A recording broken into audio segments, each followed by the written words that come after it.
Good morning, folks. It is Tuesday, Tournament Tuesday. We're doing Thursday Silver Snapshots Day. Oh no, those shouldn't be up just yet. We're not ready for those. Silver Snapshots, it might be filling early due to the text card. It doesn't usually fill all that early. I hope that I got into it. I should be in it this time, but I've been in this tournament for about 10 weeks. It's fun. It's my new favorite format, even though the success has not quite come yet. But we're going to start with my regular tradition of checking out the failures of the Dewey Decimals and then opening a couple packs. The Decimals made it back to Diamond. It was a struggle, man. We even started filling up the face of the franchise cards. We got the whole lineups filled with face of the franchise stuff. Is this team got passed by? They were packs only for a long time, and they just totally got passed by the face of the franchise cards and toiled away in gold for a long time. Got back up to Diamond last week and got absolutely decimated. 63 and 99.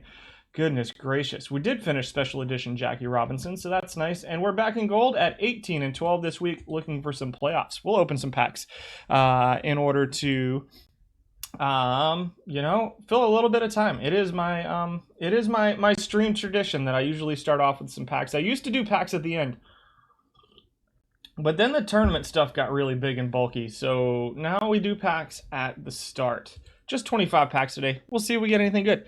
I did get a perfect Bieber yesterday, which finished the Cy Young winners, so we probably will not get any perfect cards today. We do get a Harry Prokowski, a one-hit wonder, and pack number one, some nice silver. Bob Guerin, a bronze catcher, and then a bunch of other stuff that we're not going to be able to use. What gold league are they in? I will check once we're done. Silvers, historical silvers in both packs to start the day. Mariano Duncan is a snapshot. 700 perfect points. Not terribly cost effective, but we'll see. We got a gold. 2 silvers and a gold. We're hot packs today. Maybe we'll get something good. Live Brandon Nemo. Randy Jones. 22 packs left. Fitzmaurice. Yamamoto. This dude's got some autos. Oh, I gotta mute this. Sorry. I have to mute myself for you guys. Lamar Hoyt. We got an Austin Slater here. We got 20 more packs left to get through before we hit some stats for you guys. Monkey Long. Chipper Jones. Bronze Chipper Jones. That's a new card for me. Let's see. Good power, good eye for a bronze card. I haven't seen him getting used in bronze too much. Not very good defense either. Oh, woof. I think we can ignore that pack. That was that one's not great. 18 more packs to go. Yikes. They cooled off. We got a couple silvers and a gold to start with, and now it's all nothing very good. Here comes a gold. Anthony Rizzo. Steven Matz, a gold and a silver. Clay Buchholz. What year was that? 2007, which is not the year of Clay's no-hitter. Ugh. Yikes. 10 packs in. We got a couple live golds and a couple silvers so far, which isn't bad, all things considered. I hope you guys had a good weekend. I hope you guys are doing well today. I think I'm pretty excited for these silver snapshots. We'll take a Jim Harden in this pack, Jurickson Profar. Silver snapshots, for those who are not aware. So this is kind of a selfish stream for me this week. I want to do something really fun. And it's a weekly tournament. Only 64 teams get in it. So I don't know how much you guys are going to get out of it. I hope you get something out of it. Maybe for next week. But I've been hitting this tournament up for 10 or 11 weeks now. And it's fun. So it's a double round robin format. Silver snapshots 19... I'll have to remind myself of the year after we finish opening packs before we go into the cards. But there's some stats in these tournaments that we don't get to see in those quick tournaments that are they're pretty fun. It's a pretty fun tournament. Ooh, here's a Dino Rastelli, another duplicate one-hit wonder. Alan Mills, Alex Young, Nico. For those of you who watch my OHBL, he turned into a pretty solid second baseman for us for the Cubs. Not the team I wanted to take over, but they were what was available when I entered the league. Trevor Plouffe, Mike Minor, Victor Arano. A couple bronzes in that pack.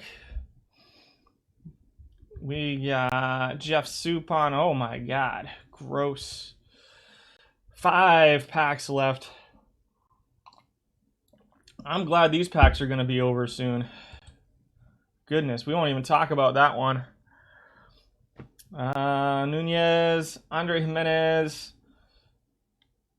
Yep, not going to live up to defense at shortstop in bronze. Daniel Bard. I'm glad to see Daniel Bard pitching again. Suppan is king in the unsung tourney. Good to know. Here comes Travis d'Arnaud, who will get sold over the course of the next week in a Greater All. I got a Greater All auto in a Topps Chrome hobby box not too long ago. Nothing good in this pack. Jed Lowry, 2010 Jed Lowry. Man, we thought he was going to be an absolute star for the Red Sox. It just never panned out, sadly. And finally, injuries. Injuries derailed that guy's career. He could have been something really good. We'll close it out with Michael Pineda and a bunch of other junk. So let's go get into the silver snapshots really briefly. I really like this tournament. So double round robin format.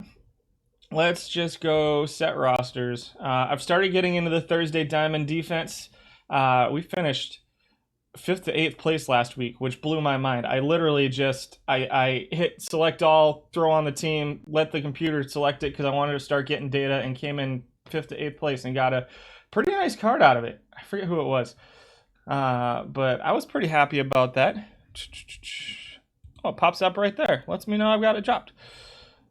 So we won't look at the the roster just yet. So silver snapshots, strategy and stat settings, 1935. There is a designated hitter. It's double round robin. Usually pretty solid rewards. We got a perfect Tex Houston this week with a Herb score for second place. 3rd and 4th get Joey Votto, and 5th through 8th get Eddie Pursuit. So it's some of the better rewards in the game. The year is 1935. So keep in mind, you're going to see some different. Make sure that you claim your packs.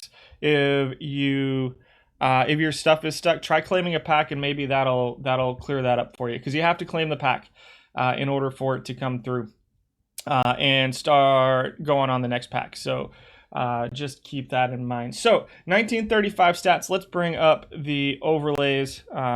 So what are we looking at? We've got 135 plate appearances, so like I said, it's a little bit of a smaller sample size. I had to adjust the minimum plate appearances and stuff in order to make it work. So when you see the current stuff is from the most recent 3 weeks of tournaments. It's not just 1 week, it's 3 weeks. I think it's 100 plate appearance cutoff for this, 300 for the all-time, kind of stuff like that. I have some known issues I'm going to discuss in just a minute. Batting average is a little bit lower than we've seen the last couple weeks at 239. On-base percentage is similar. I think it was 297 or so last week. Slugging is way up, 449. OPS is 751. Weighted on-base average is 329. Home runs per 600 plate appearances are 29, with 4.5 stolen bases per 600. So a lot less steals, a lot more home runs in this tournament format. We've got 31,000 innings pitched, 424 earned run average, a little bit higher than what we were seeing in the bronze and the iron stuff the last couple weeks. The whip of 1.153, also just a little bit higher. Strikeouts are way higher. 9 strikeouts, 9.41 strikeouts per 9. That's a good 2 strikeouts more than we were seeing last week. Home runs at 1.79. There's going to be some home runs this week, and walks at 2.38. So that's what we're looking at this week. Let's see. New set of drops today. Yeah, if you click on your profile at the top, you should be able to see your drop percentage. Been here 15 minutes, has not moved. Try refreshing the page. Dishnet's in here, so Dishnet's a good mod. He'll be able to help you out, and should be able to help you out with that stuff. So number 10 at catcher, Ron Karkovice comes in at number 10. Let's get right into the stats. We had 14 qualifiers at catcher this week. The known issue that I wanted to bring up, there's a couple spots, I think catchers and shortstops, where I have ties for numbers of plate appearance. So because of the formula that I use, ties end up with a half number, and so the lookup doesn't work. So when you see 2 blanks like this, it means there's somebody tied for 8th, and we will look them up momentarily once we get through this, just to see who the 8th and 9th are. Shortstop's the only other position we had an issue with that at. I came up with a formula to fix it, but it made everything run really, really slow. So it was like 1 o'clock in the morning, and I didn't want to deal with it anymore. So I just reverted to this. So there's a couple spots where you're going to see a couple blanks over here. We'll figure it out and make it work as we can. Karkovice coming in at number 10 this week. He's number 1 in catcher ERA at 3.76. Not very good at caught stealing, 34.7. But again, keep in mind with just 4 stolen bases, that is, caught stealing percentage is probably not going to be as big of a factor here in the silver snapshots as it is down in like bronze and iron. So with 0.9 steals per game against, that's not awful. We're probably looking more at catcher ability out of our catchers this week rather than the arm. And the catcher rating is okay. That's more for defense. But the catcher ability more so than the catcher arm this week. Whereas last week when we were doing the bronze, when we were doing just open bronze quick tournaments, catcher arm was a little bit more important last week, I think. But this week, I think it's mostly about catcher ability for the catchers when you're talking defensively. Karkovice is 3rd most used. He's 10th in weighted on base average with 658 plate appearances. Ranks 11th all time. So he's pretty low on the list as far as offensive abilities. If you're on mobile, scroll down to your drops. So okay, you guys are figuring that stuff out. I think Dish is helping you guys out. So I'm gonna mostly ignore the stuff unless somebody asks me something directly, and we'll see if you guys can get that sorted out.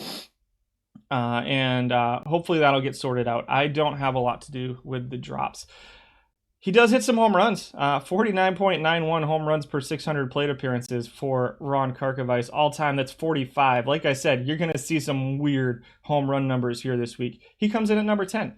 At number 9 for catchers for the week is Brad Ausmus. This is a bronze catcher who has not a lot of power. Even he's hitting 31 home runs out of the catcher position. That seems off, but he's got some steals as well. He's got really low plate appearances, so super small sample size on Ausmus. He ranks 10th all time. You're seeing about 20 home runs per 600 plate appearances all time, so that's out of 517. Again, smallish sample sizes this week, so everything's a little bit of a grain of salt, but I hope that it's fun. 141 strikeouts. He does strike out a bit. 3rd among catchers, though. Lots of strikeouts in this tournament format. 144 this week, which is 2nd least among catchers and 4th in walks per 600. 9th in weighted on base average for Ausmus. 34.5% caught stealing percentage for him, which has him 14th out of 14 catchers. So not great defensively, and his catcher ERA is pretty low. Coming in at number 8 this week is Johnny Schultz. He's your 6th most used, 7th this week. Ranked 7th in weighted on base average at 313. Lots of home runs this week, 216 plate appearances. You got 44 home runs per 600 plate appearances. Again, a little bit of a small sample size here. It looks like people have narrowed it down to 3 or 4 catchers that they're mostly using. So lots of strikeouts, 236 strikeouts per 600 plate appearances.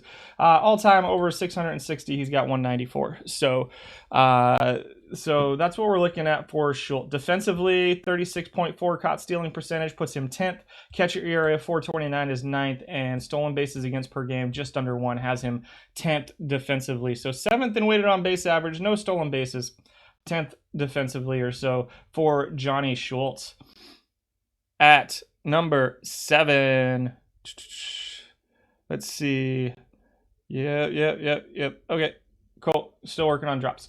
Jay Clark comes in at number 7. He's your 10th most used, 5th most used this week, though. So it looks like he's getting a little bit more play. Only had 130 or so plate appearances coming into this week. 249 this week, though. 312 weighted on base average. Don't let him steal bases, guys. Negative 2.4. 44.9 caught stealing percentage. I think that's a little bit of small sample size going on. I suspect that'll come back down to average-ish at least, probably low 30s based off of the numbers that I'm seeing for these tournaments right now. Never ever used, never heard of Jay Clark. Neither have I up until this point. 413 catcher earned run average, 32 home runs per 600 These numbers are ridiculous. 312 weighted on base average, 409 slugging. Not a very good batting average, a 202 batting average. So it's kind of all or nothing in this tournament. Again, really fun stats in this tournament for me that I'm not used to seeing really at all. He is a fly ball pull hitter, if that means anything to you. The catcher ability, catcher arm is a little bit scary to me. Again, the catcher ability of 61 is a little bit scary. We'll see if he gets some more use this week and if he is at all effective. What is considered a day? It ends at 3 a.m. to 3 a.m. Yeah. Oh, Crazy Katie Cat's here too. Welcome, Katie. So a couple mods in there for you helping out. Nice. Don Slott is your number 6 catcher for the week. He is 6th in weighted on base average. He is 2nd used all time. He's the most used catcher this week, or over the last 3 weeks, with 823 plate appearances. 8th in caught stealing, and 8th in catcher ERA at 4.21. Does have some stolen base issues. 1.13 per game is pretty high. That's pretty bad. 15th all time in stolen bases against per game. So we're having some issues there. So he is not your defensive catcher that you're going to get a ton of defense out of. 30 home runs this week, 25 all time. He grades out 307 weighted on base average all time, which puts him 9th. He was 6th this week though at 314, which is slightly above his all time weighted on base average, and 156 strikeouts, 29 walks for him over the course of the last 3 tournaments, which is basically right in line with his all time stuff. So you're looking at a slightly above 300 weighted on base average. Solid versus lefties. Looks like if you can platoon him a little bit, you might get a little bit of help there. Definitely a pretty big gap power split here and a pretty decent power split versus lefties. I know we didn't talk too much about splits on the first 4 catchers or so, but he is one that definitely has some splits for Don Slott. Also, I meant to say this right at the top. I am in the winter storm that's going on right now. So we've had rolling outages. We've had some internet connectivity issues. It's working really well right now. But if we just shut down for no reason, it's not because I decided I didn't like you guys. It's because probably power went out. But we're going to try to get through this today. Sleep. Yeah, I have 3 of them, Hitman. I have 3 kids. So... It's yeah, and so DishNet's here. One of our overseas players should do the overnight stream, the Dish at Night with DishNet. Yeah, I don't hate snow. I like the snow. So I'm not from down here. So this is my first time seeing any amount of snow in over 20 years, like outside of like a light dusting. And so it took a little bit to get used to yesterday. I like the snow. We're stuck inside and can't go anywhere. That's kind of my jam. Is not going anywhere. So I'm happy with it. We tried sledding yesterday, and it was an adventure for sure. It's really big, light, fluffy stuff. And so it was hard to get the sled going on. Oofs in the storm too. Yeah, trying to get out of their parking spots. The outages aren't awful here. We've been good since yesterday afternoon. We're expecting the back end of the storm to hit tonight. We're expecting another like 5 to 8 inches of snow tonight. So I'm sure overnight it's going to be rough.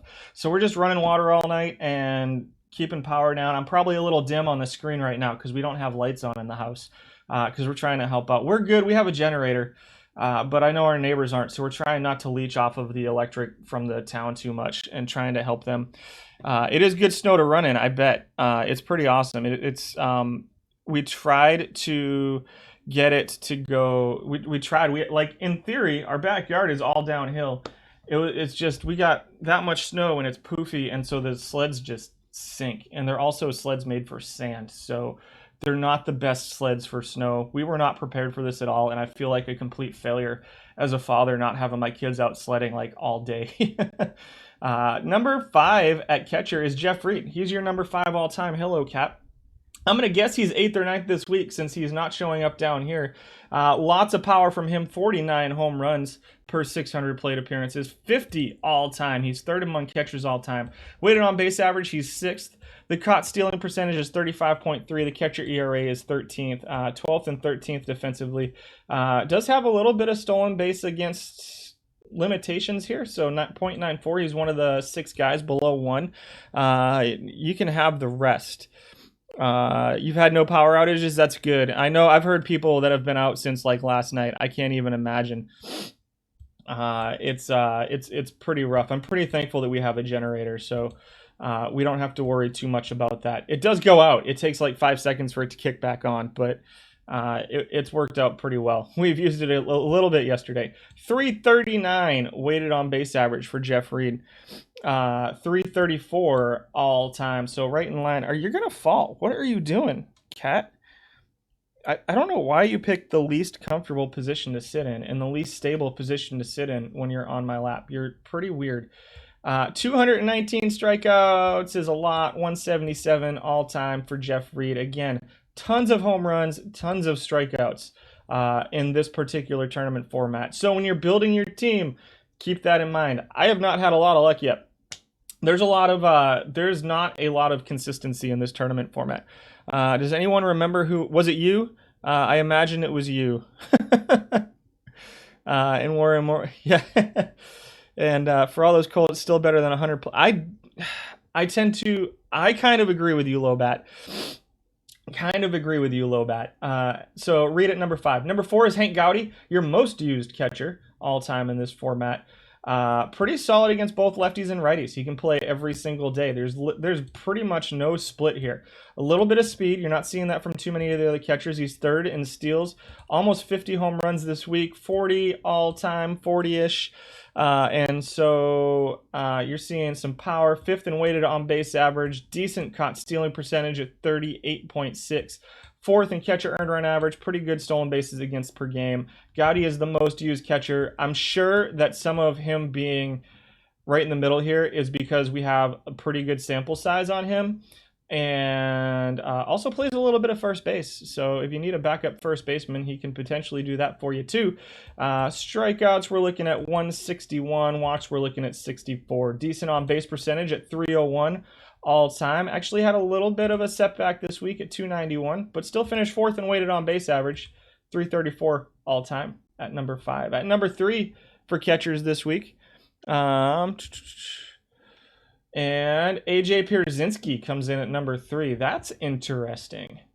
Pierzinski's got a 40.5 caught stealing percentage, so I suspect that'll come down a little bit. We got a really small sample size right now of just 317 plate appearances, so that's only half a season or so of defensive stuff. So again, I don't factor defense into it very heavily, but sometimes there are outliers where it ends up factoring in more than I would like it to. However, we're seeing a 365 weighted on base average out of him, 346 all time. Had a pretty solid week.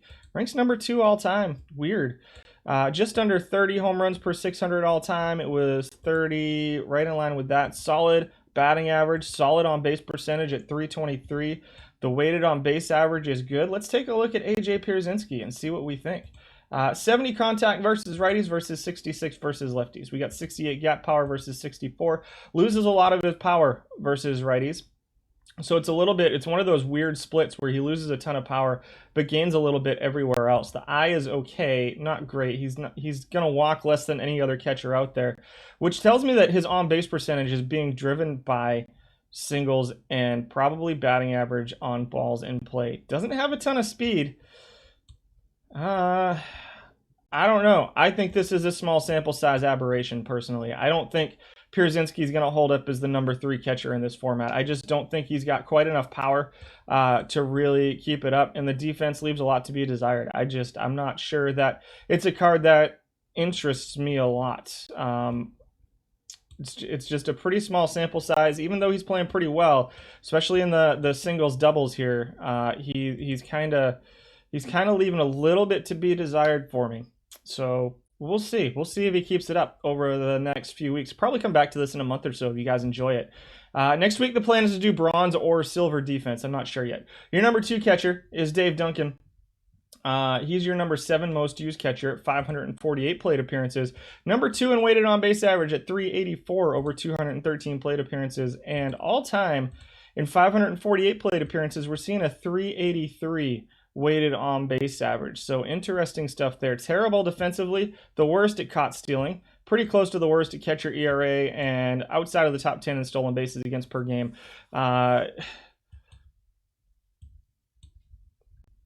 66 home runs per 600 plate appearances for him. I mean, there's power there. Maybe as a designated hitter, if you can fit him in there. If we look at him a little more closely, you got 103 power, 96 power. The on-base percentage is below league average at 297. We need a Jeff Mathis peak legend card. I agree. It's Silver Snapshots. It's the Thursday Silver Snapshots. Need him to make a major league roster so he gets a live card next year. 297 on base percentage is a little bit lower than you would expect for a guy like this, but a 234 average is right around league average. So I guess the batting average and on base percentage are pretty close to the league average, with just crazy power for Dave Duncan. 66 home runs per 600 plate appearances. I might be the only person using him at this point, to be honest, but he's hitting some home runs. That is for sure. Defensively, he's a little scary. At number 1, Brian McCann comes in at number 1. He's your number 2 in caught stealing percentage, number 2 in catcher ERA, number 5 in stolen bases against per game. Over a 260 plate appearance sample size over the last 3 weeks, he's dropped 80 home runs per 600 plate appearances. That is absolutely stupid. 393 weighted on base average. Way above his all-time averages, so keep that in mind. We're still seeing almost 60 home runs per 600 over a 500 plate appearance sample size, but we're seeing a weighted on-base average down at 332. He has no speed. 150 strikeouts is kind of top third among catchers. Won't walk at all, so the eye is a little bit poor. You're seeing another one similar to Duncan. So Duncan, who's got kind of 47, 41 with almost 100 power across the board. And then you've got McCann, who's just a little bit lower, more versus lefties, which is funny. Sorry, I just smacked the microphone, so you all got smacked in the face. I apologize. 80 home runs per 600 is just a stupid number that is not going to hold up. But 60 home runs per 600 in this format is... I don't know. There's a lot of power here. And so can he keep that up? I don't know. Defensively, he looks okay. 70 catcher ability with a 76 catcher rating and a 68 arm can hold up here in the Silver Snapshots. And so interesting looking card to me. Maybe he's the guy we're going to try to plug in to the lineup. You're used to being smacked in the face, and no worries. I apologize for that. 80 is... a lot. That is that would break records in the major leagues. I think maybe closer to this, maybe even a little bit below this. We're still looking at a pretty small sample size here of 522. So again, 11 weeks in this tournament. So one thing to keep in mind with this tournament is that with the double round robin format, then there's single games. So it's one game series until the finals, which is best of 3. So you're looking at 6, 7, 8, 9, 10, like 12 or 13 games total per tournament that these guys can play in. Obviously if there's 64 teams, so if they're on multiple teams, you're going to get a little bit more, but it's a really limited sample size on this, but it's a really fun format that I wanted to get out there and hopefully help people get more competitive in it and enjoy it, because it does have some of the best rewards in the game, in my opinion. It's similar to the cost of entry is a little bit higher than, say, the Iron Warriors tournaments on Saturdays, but it's not a super high cost of entry either, where they're all Silver Snapshots. I mean, you're looking at 26 players times, you can probably build a pretty solid team for less than 25,000 perfect points. It's not going to be the 400 perfect points you can build an Iron team for, but at the same time, it's a really fun tournament format, and it's really it doesn't really lend itself to like dominance either. So it's kind of a little bit more random is one of the issues and the good things about it, I think. So it's a format that I've really enjoyed over the last couple months, and I'm really glad it got added. Check the drops tab. Yeah, there you go, Pump. You got help in the chat. Good. All right, let's move on to first baseman. We had 12 qualifying first baseman. At number 10 is Hal Chase. He's your most used first baseman. Not great defensively. We don't expect Hal Chase to be great defensively. Looks like getting a little bit of play at other positions. Probably left field is where I would guess he's getting other plate appearances. That looks like about 2,000 plate appearances at positions other than first base. He is a 361 weighted on base average, which ranks him 7th. Second in batting average, 43 home runs per 600, which sounds like a number that's probably pretty accurate for him over a 2,800 plate appearance sample size over the last 3 weeks. You going? Are you done? Did you give up on me? Are you leaving? No, you're just going to stand there. Is this what we're going to do? Oh, yeah, you get comfortable because you're the one who's important here. Yep. There you go. Oh, cool. Claws in my leg. Don't mind at all. 267 batting average. Yeah, you're just sliding right down me. What are you doing? You are the worst, literally the worst at being a cat. Like, I'm better at being a cat than you are. Okay. 281 batting average all time, 312 on base percentage, so not a lot of walks. It is a batting average driven on base percentage.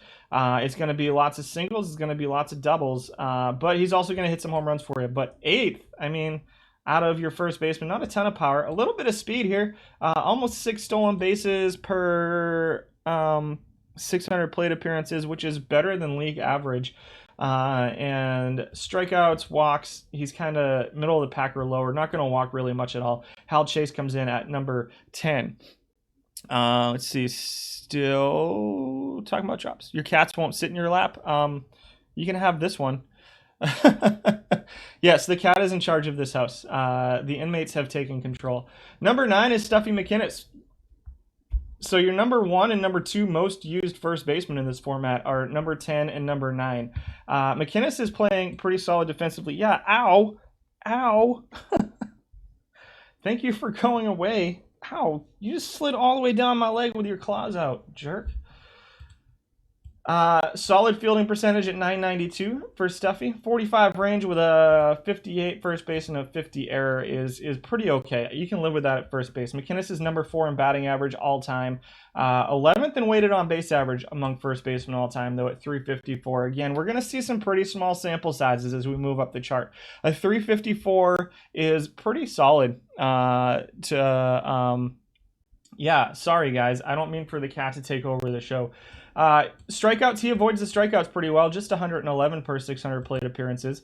On the last week, you've seen 10th, 343 weighted on base average, so a little bit of a drop off this week, but the home runs are still mid-30s, and he still plays pretty good defense at first base for Stuffy McInnis at number 9. At number 8 is Willie Aikens. A really bad defensive first baseman, a 14 range with a 22 error and a 31st base rating. You're seeing 900 plate appearances all time, 264 over the last week. He had a 354 weighted on base average, 3rd in slugging at 559 and 58.77 home runs per 600. You're seeing 59 all time, so almost 60 home runs per 600 plate appearances over a 915 plate appearance sample size.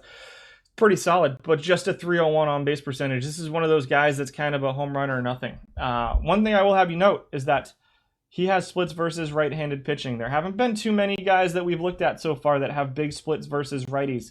And so perhaps a designated hitter option versus right-handed pitching is Willie Aikens. I don't think I'd be comfortable with his defense at first base. What is the assessment of Slot versus Karkovice versus Gowdy? Let me get through the lists. Remind me at the end, and we will come back to that. So Karkovice came out 10th. Slot was right in the middle, and Gowdy was right in the middle as well. They were right around 4th and 5th among them. So, yeah, Willie Aikens. Yeah, huge splits here. You're looking at 20 points, 14 points, 20 points, 10 points in I. 10 points in avoid Ks almost, and so you're definitely going to want to try to platoon him. We'll see. I don't know. Can you fit a platoon at your designated hitter position in a tournament format? Especially in a tournament where you're not going to get days off. So there's a couple things I will add that I've seen from this format is that starting pitchers recover very quickly. So you may be able to get away with running a 4-man rotation. We'll talk about pitchers later, but I've noticed that starting pitchers recover really, really fast in this tournament format. So you may be able to get another bench player and get another platoon out there. It is not something I have played with yet. I have, it's really just been data collection for me up to this point. And so I'm going to try to put a good solid team together. And I may drop a surprise stream on Thursday evening for you if I can convince the family to allow me to do it. That's not true. They let me do whatever I want, but we'll see. I really want to stream the Thursday Silver Snapshots. It doesn't work out very well over the course of the year because it runs into Chris's stream on Thursdays. But with Chris not streaming, I might be able to sneak one in. Yeah, no problem, Jonathan. Your cat sat on the back of your desk chair. He'll climb up there and then fall. It's kind of hilarious. It's terrifying when it happens.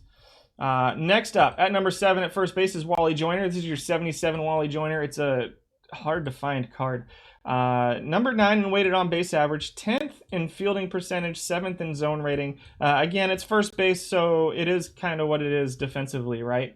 334 weighted on base average all time. You're looking, he's 12th out of 13 all time in on base percentage, slugging, OPS.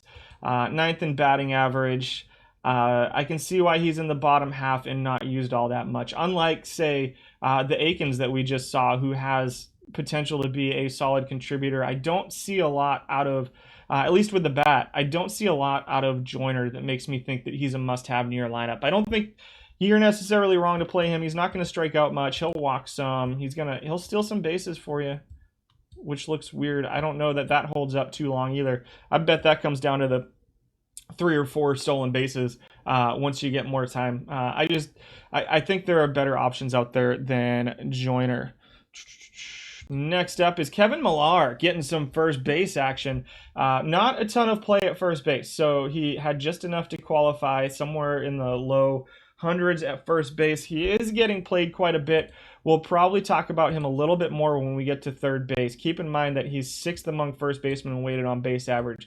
Does hit for some power. I think that he is better utilized at a different position, however. So we'll move on to number 5, who is Ron Fairley, who's a right fielder by trade, but has pretty solid first base ratings for range, arm, and double play. The error of a 26 is a little bit scary.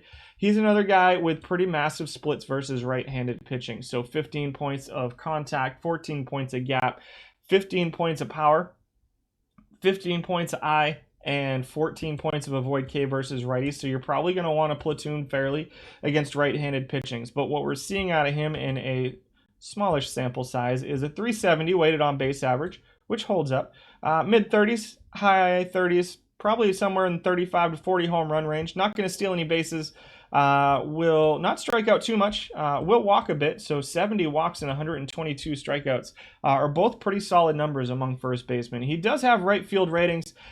If I was going to play him, I would be more inclined to play him at first base. I think that as scary as that 26 error is, and it's a little bit scary, I think that I'd rather have these ratings at first base than these ratings in right field. And so Millar is an interesting card. We're going to talk about him more when we get to him. He's interesting in silver too. So that's Fairley at number 5. At number 4, Leon Durham, your 3rd most used player, 4th of this current reporting period. 372 weighted on base average all time, holds up. 50 to 60 home runs per 600 plate appearances. You got some power here. You got some okay defense. You got a 40 error with a 66 first base rating and a 37 range, which is putting him 3rd in zone rating and 2nd in fielding percentage among your first baseman. You can see almost all of the first basemen are right here at about 992. So it's and again, that's a pretty small sample size. He will strike out almost 200 times per 600 plate appearances. So expect a 33% or so strikeout rate, but you got pretty big splits versus righties. There's a lot of good left-handed bats here at first base that have a lot of power versus right-handed pitching and a lot of gap power versus right-handed pitching. And Durham's another one of those guys. Can he play better defense than, say, Fairley? Perhaps. Than Aikens? Yeah, probably. So you're looking at a guy who can hit and play some defense. Durham's a pretty interesting choice to me at first base versus right-handed pitching. So he is 4th most. More people having problems for Sequest. Okay, we'll keep that in mind. Dishnet, I assume you're handling that Dishnet, right? Same as partial load from last night. Yeah, interesting. Okay. At number 3 is Mark Grace. He's your 8th most used this week. Does not show up all time Only 453 plate appearances all time for Mark Grace. Just doesn't quite have the power to hold up here. He's going to be an on-base machine here at this level, but with so many home runs and him not playing very good defense, I think that the problem is that the defense isn't good, and he's not providing offense kind of all on his own. The slugging percentage of 502 just doesn't get much use, and the on-base percentage of 377 is ridiculous. And so keep that, if you're looking for a leadoff hitter, a number 2 hitter, since there's no steals, that maybe you can ignore the speed. Let's see, we've got splits versus still splitting versus righties a little bit, not as much as some of those other guys. So he's a guy that could potentially play against both, although the I and avoid K splits are pretty significant versus right-handed pitching. I don't think these numbers hold up. The average and on-base percentage necessarily holds up on time. A weighted on-base average of 412 is not sustainable, I don't think, for Mark Grace, but still, it's an interesting looking card just because, it's green everywhere. There's not a lot of blue, so it's not going to do anything super well, I don't think. But it's going to get on base. He's going to get on base for you. And if you're looking for a little bit more on base skills for those guys who are doing nothing but hitting home runs, then Grace could be an interesting option for you. At number 2 is Fred Merkel, 7th most used, 6th most used this week, 397, weighted on base average of 381 all time. He does rank 3rd all time. One of the few guys you're going to see this week that steals bases, 19 steals per 600 plate appearances. Unfortunately, his on-base percentage is only 316 all time, which puts him 8th among first basemen. The defense looks okay. Decent. Number 4, first in fielding percentage. Again, everybody is like right at 992 fielding percentage. And so not a lot of variance here.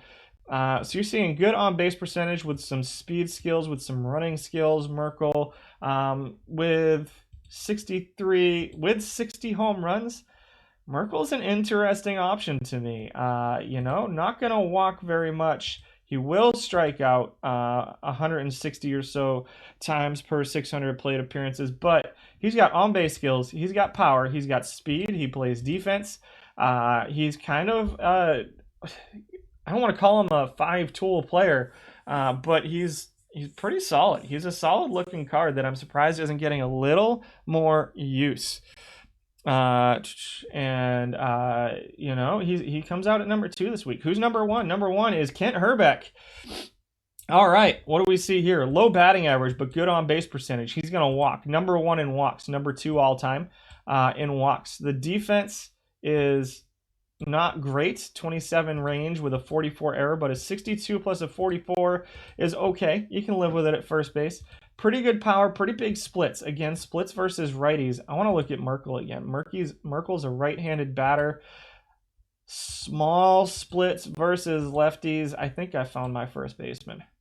Herbeck with some splits versus righties, so lots of guys that split versus righties. Decent-ish defense at first base. Solid power. 80 is not going to hold up. You're going to see even 69 seems really high. I'm going to guess that comes down closer to 60-ish. That's an 1,100 plate appearance sample size, though. So, maybe Herbeck does have it in him at this point. He is, he does have 80 and 99 versus both sides. So, who knows? I would try to platoon him if I can. So there's your first baseman here in the Silver Snapshots. Good first base option, but you think there are other options out there. Hitman, you talking about Merkel? And so those are your first basemen. So I think I'm gonna give Merkel a try tonight. I think I'm gonna see if I can't track one down and get him in the team. I don't know who I've been running out there. I think I've been running Herbeck out there, and it hasn't been going great for me. So second base. How would Helgeson be in real life? Oh, God. Matt, get out of here with Mike Helgeson. I don't want to... Go away, Matt. Let's not talk about Helgeson. Second baseman, Delino to Shields at number 10. Solid defense. You got good range, 75 range, 80 rating at second base. He's grading out 9th in zone rating right now. Again, especially at these middle infield and outfield positions, super. The sample size is just too small. I probably should have just ignored defense at this point at these positions. But DeShields is putting up the 8th weighted on base average, 8th in weighted on base average, 4th in on base percentage. Hasn't hit a single home run. Negative 22. That negative 13. What? So steals are not really a thing here. This is yeah, I would not let him steal too often. Somebody's trying to steal him a lot, like it's an Iron Tournament format, and it might be me. So small sample size, that's a lot of negative steals, so he's not really living up to that. With a decent dish, not great on base percentage, I think we're going to move on to number 9.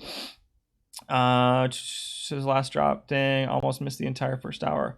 Oh no! I hope you start feeling better soon. I'm glad you got the vaccine though. That's good. Harold Reynolds is your second most used second baseman. We're seeing the 9th weighted on base average, right in the middle of the pack as far as zone rating at 3.55, 964 fielding percentage is 10th out of 11. So not great there. The 50 error is a little bit concerning to me at a position that I really don't want too many errors out of. The avoid Ks is good. 91 strikeouts per 600 is the lowest we've seen so far, although there's going to be a second baseman that's better than him.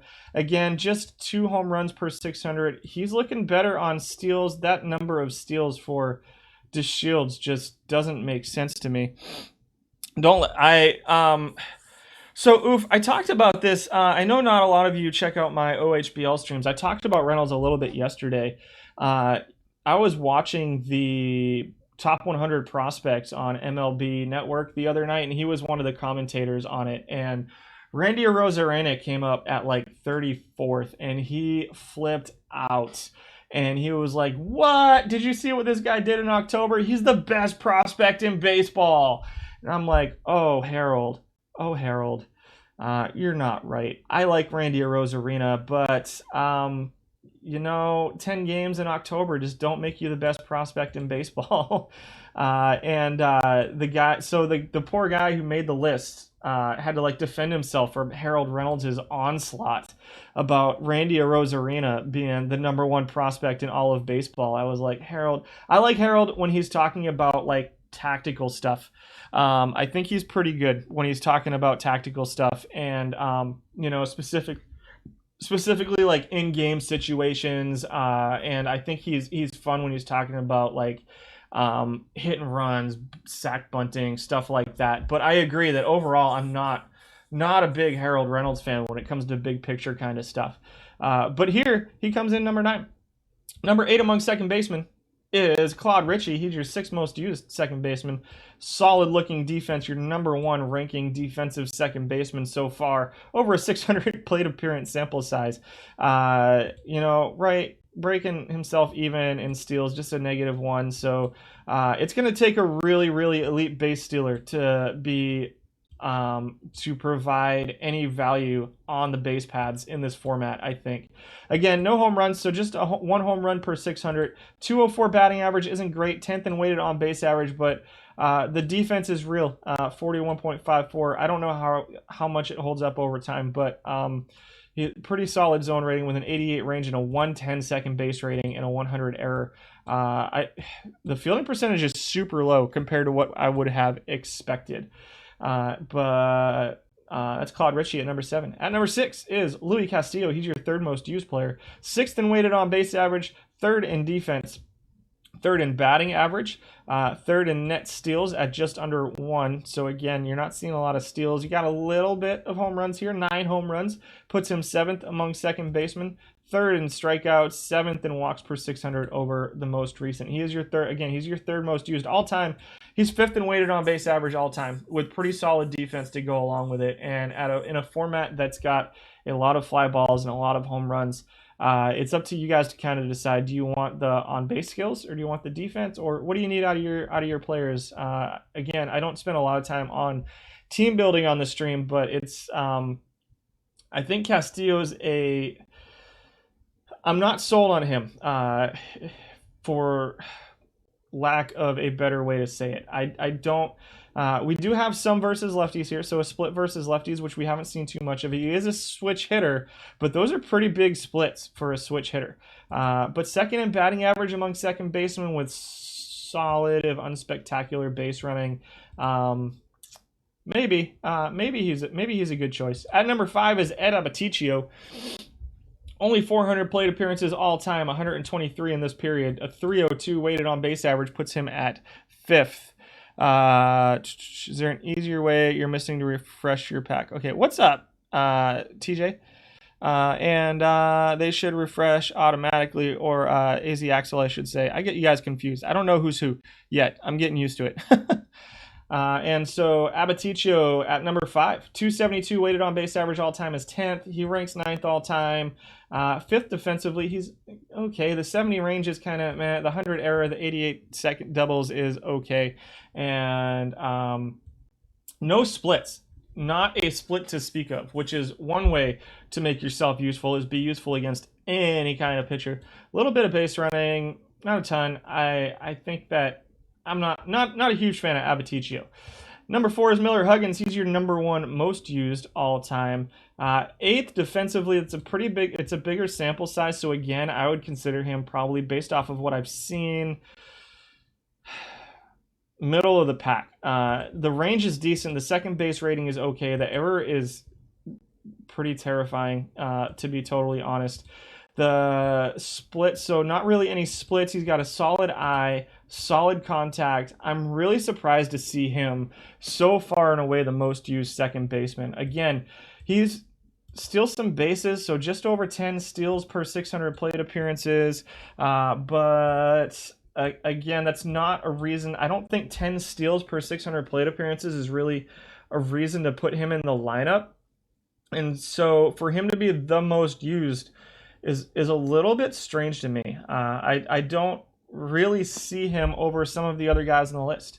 Let's see who the top 3 are, because we've seen Reynolds, we've seen Castillo. We haven't seen Bernazard, Hobie Ferris, or Brohammer, or Stinnett yet. So we'll see who the top 3 are and maybe come back around. Why do I think Huggins is getting used more than Reynolds and Castillo?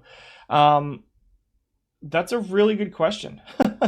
So he's pretty solid on base percentage. So I think that people are really struggling to find a number 1 or number 2 hitter in this format. There aren't a ton of them because there is so much power.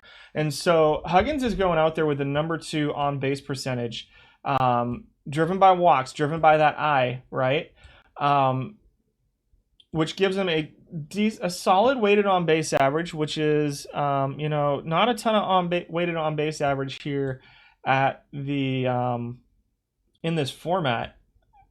He gives okay defense, and he can run. I think it's really people looking for that one guy who can bat number 1 or number 2 for them, and the fact that he doesn't have any splits. So you've seen all the other guys, most of the other guys that we've seen today have pretty large splits between versus lefties and versus righties.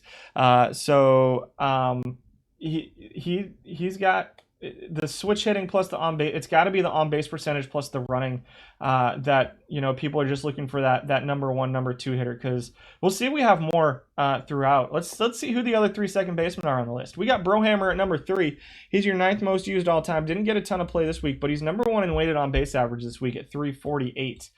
Number 4 all time though at 300, so that tells me that he had probably one good segment of this tournament. Maybe 50 good plate appearances drove him up. 34 home runs. So this is a second baseman with a little bit of power, and the defense is kind of okay. Like I suspect over a larger sample size, the defense again comes back to kind of average. I don't think he's the worst defensive second baseman we've seen ratings wise over the course of the second baseman we looked at. Huge splits here. Pretty big splits. So we're looking at 11 points of I, 15 points of avoid K, which is usually where I look first. 11 points of power, 11 points of gap, and 7 points. So he's undo. And so Brohammer's a guy who hits versus righties. We've got a lot of lefty bats here already, and he plays mediocre defense, and he's not really awesome at anything. He just had a pretty solid week this week, way above his all-time weighted on base average. So I don't think Brohammer holds up at number 3. Number 2 right now is Rennie Stinnett. He's your 10th most used all time. He got some play this week, though, with 173 plate appearances. Number 1 in batting average among second basemen, over 363 plate appearances. Number 3 in on-base percentage. A little bit of power. Again, a little bit more power than we're seeing out of some of the better defensive second basemen so far. Decent avoid Ks, which is pretty high avoid Ks. Actually, he's number 1 in strikeouts among second basemen, which is helping out his batting average, which 280 is a pretty solid batting average, albeit super small sample size at this point. 332 weighted on base average has him number 1 all time. 317 over this sample. I suppose I'm going to guess he settles closer to this than to the 332 all time. Defensively looks okay, but this isn't going to hold up. I think he probably 5th or 6th among all of these guys defensively based off of the ratings. So lots of singles. He's going to put the ball in play for you and hit lots of singles. So he's a guy with a little bit of speed, 13 steals per 600. So again, similar to the Huggins, where you're getting some on-base percentage, you're getting some batting average, and you're getting a little bit of speed out of him too.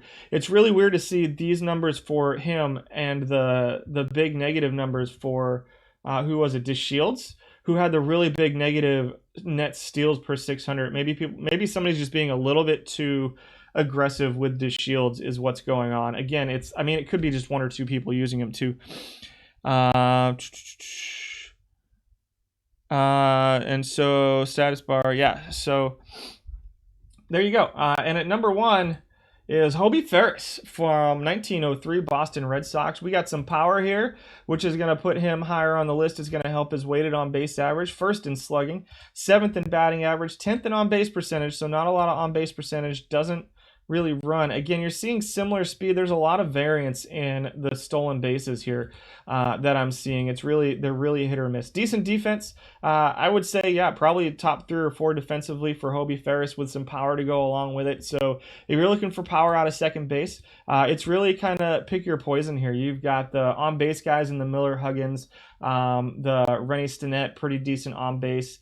You got Reynolds and Castillo have solid bats with decent defense. You've got Hobie Ferris, who's less on base percentage, more power, also pretty good defense. So it's kind of up to I think there's a lot of really interesting options at second base that can really make the tournament format interesting too. Should have called it the Silver Bird Shot. And so yeah, there you go on your second baseman. Let's move on to the third baseman. John Mcgraw comes in at number 10. Not a lot of power here, but pretty good on-base skills. 4th all-time in on-base percentage. You're looking at a 389 plate appearance sample size. Again, pretty small here. 202 over this period. 9th in weighted on-base average at 245. Big drop-off from his all-time, but still his all-time is he ranks 11th all-time. So basically your 10th best. Used 8th most, but he's going to walk a lot. That's what he's going to do. And then steal some bases for you. So it's a decent on-base percentage with some speed. I don't like the defense at third base. I think, I know it's third base and it's not a primary defensive position, but I want a little bit more out of my third baseman than what you're seeing from John Mcgraw here. And so I can see him staying pretty low on the use coming through for John Mcgraw. Number 9 at third base is Corey Koski, 2002 Minnesota Twin, 325 all-time plate appearances, just 105 in this sample set for a 239 weighted on-base average. He's grading out 6th all-time, largely, again, kind of due to his walks. Decent eye. He's second to Mcgraw in walks. A little bit of steals, but again, no, not a reason to put him in the lineup. The power is kind of middle of the pack. The defense is better, grading out 4th defensively. Again, small sample size. We'll see what the rest of the defense on the list looks like. Again, versus righty split, so many lefties in this among these snapshots that we're seeing here. Home runs, pretty bad week for home runs for him, but all time you're looking at mid-20s maybe. Not a lot of use. I don't really have enough of a sample size right now to say one way or another on Koski. Klasko is a solid defensive third baseman, 3rd in zone rating. And so Fielding percentage of 940 is okay, not great. I suspect that will come up over time just a little bit. Not really any splits. You got a little bit of a gap split here, so 12 points a gap. Everything else, 11 points a I. So it's really the gap, the I, and the avoid Ks where he hits versus lefties. And so he's one of those guys that could be interesting as a platoon. He plays a little bit of second base, decent defense at third base, a little bit of shortstop. Maybe a utility option, perhaps. But the bat doesn't look great. 11th in weighted on-base average at 247. 8th at 250 in weighted on-base average for this period. You're going to play him for his defense. Maybe these numbers come up a little bit over time. That 195, 184, that's a super low batting average. Pretty low on-base percentage. If this is the numbers that we're actually going to get out of him, I don't know that these numbers hold up at all. We'll see. I don't know what we're going to get out of him going forward. I don't like these numbers that we're seeing in a 400 plate appearance sample size. Again, small-ish, but that's really concerning. Those are pretty concerning numbers to me. Number 7 is Jose Ramirez. He's 4th in batting average, 6th in on-base percentage. This week he was 6th in weighted on-base average, 245, decent-ish defense, 51 range, 63 arm, 91 error. Those are the ones I'm looking at among my third basemen, and they're solid, unspectacular, but solid, kind of okay. Again, a little bit of a versus righty split, loses some power versus righties. He's a switch hitter, 83 avoid Ks versus righties versus 66 against lefties. I'm going to give it a slight righty lean here. Not as much as some of the other guys we've seen. Decent stealing ability, though he doesn't have any. He's grading as 0 net steals per 600, which is interesting to me. Over 538 plate appearances. And then kind of middle of the pack and everything else. You like Jose in gold caps. Seems underrated. I can see that. I can see him playing gold caps. We'll see if we get around to gold caps someday. I've done it in the past, but we'll see what happens going forward. A little bit of outfield, plays a little bit of left field, maybe backup left field, backup third baseman, semi-utility guy. It looks like all of his plate appearances have been as a third baseman, though. I think there's better outfield options than Jose Ramirez. Number 6 is Clete Boyer, your third most used third baseman. Really solid defense. Number 1 defensively over a 1,000 plate appearance sample size. 5th in weighted on base average. 7th for this week. So a little bit of a drop off this week to a 289. You got almost 30 home runs per 600. Middle of the pack in strikeouts and walks this week. Looks like had a really rough. There were a lot of strikeouts this week. It looks like 36 walks per 600 plate appearances for him. So he's number 7 there. 8th in on-base percentage, 5th in batting average all-time among third basemen. A pretty low average this week, but a solid, mediocre on-base percentage. Not a lot of speed. I don't know. If you like him for his defense and a little bit of power, I'd like to think these numbers maybe come up a little bit, but I'm not really sure. Number 5 is Larry Gardner, your 7th most used, 9th this time. Again, small, 170 plate appearances. 4th in weighted on base average with a 325, which is outdoing his 309 all time. 30-ish, 30 to 35 home runs, I think, is what you can expect out of him. Again, versus righty splits, so we got a lot of those, and I think there are probably just people who do it a little bit better than Larry Gardner. Decent, okay defense, middle of the pack third base defense for Gardner. Number 4 is your 4th most used third baseman, Scott Rowland. We're seeing backwards, so we got a guy who's got splits versus lefties here. Let's see, we got 16 points of gap and 8 points of power with 11 points of I versus lefties for Scott Rowland. So potentially a platoon option, decent. Again, middle of the pack, third base defense. It's not the first thing I look at, but I don't want a guy who's going to kill me at third base either. This week the last 3 weeks was 320 weighted on base average. So he had a solid couple tournament appearances here. A little bit of speed, but not enough to care. Decent 20-ish high teens and home runs, on base percentage of 310 with not great speed, doesn't help too much.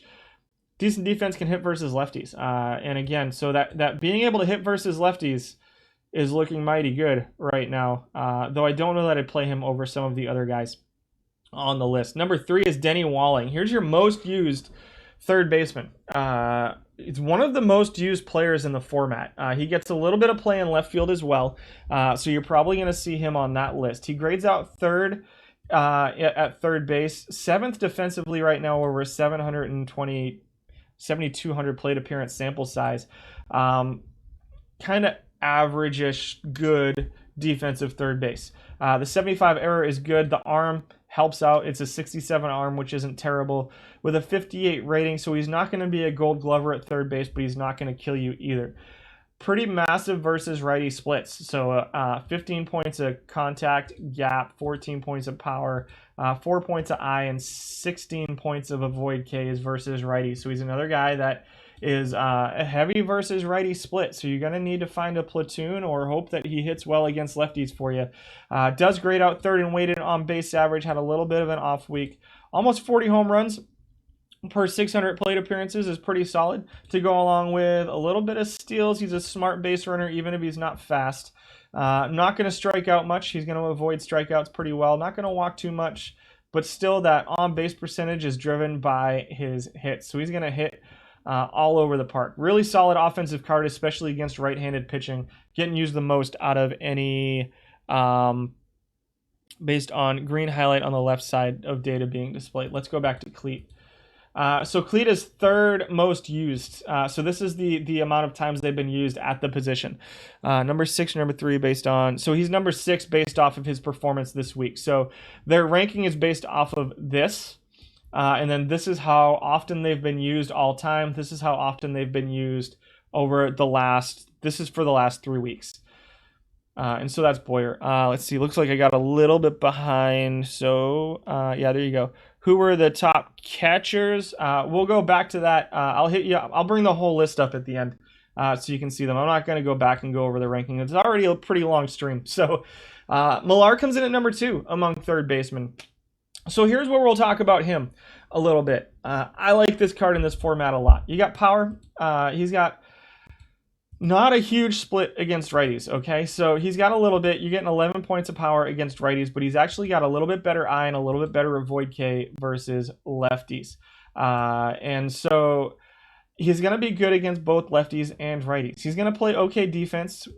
We saw Walling gets away with it, and so Millar's defense is pretty similar to Walling's at third base. Millar can potentially be a utility guy for you. I don't know that I play him in the outfield. I know that left field and right field are kind of throwaway positions, but that's pretty abysmal. A 30 range with a 49 error and a 31 arm is pretty abysmal in left field and right field. We're probably going to see him show up somewhere on those lists, though, just because his bat is so good. A 364 weighted on base average, which is actually below his 373 all-time weighted on base average. 40 home runs per 600 plate appearances. It was almost 50 this week. You got a 261 all-time batting average, which is well above league average. You got a 321 on-base percentage. Like, his bat across the board is well above league average.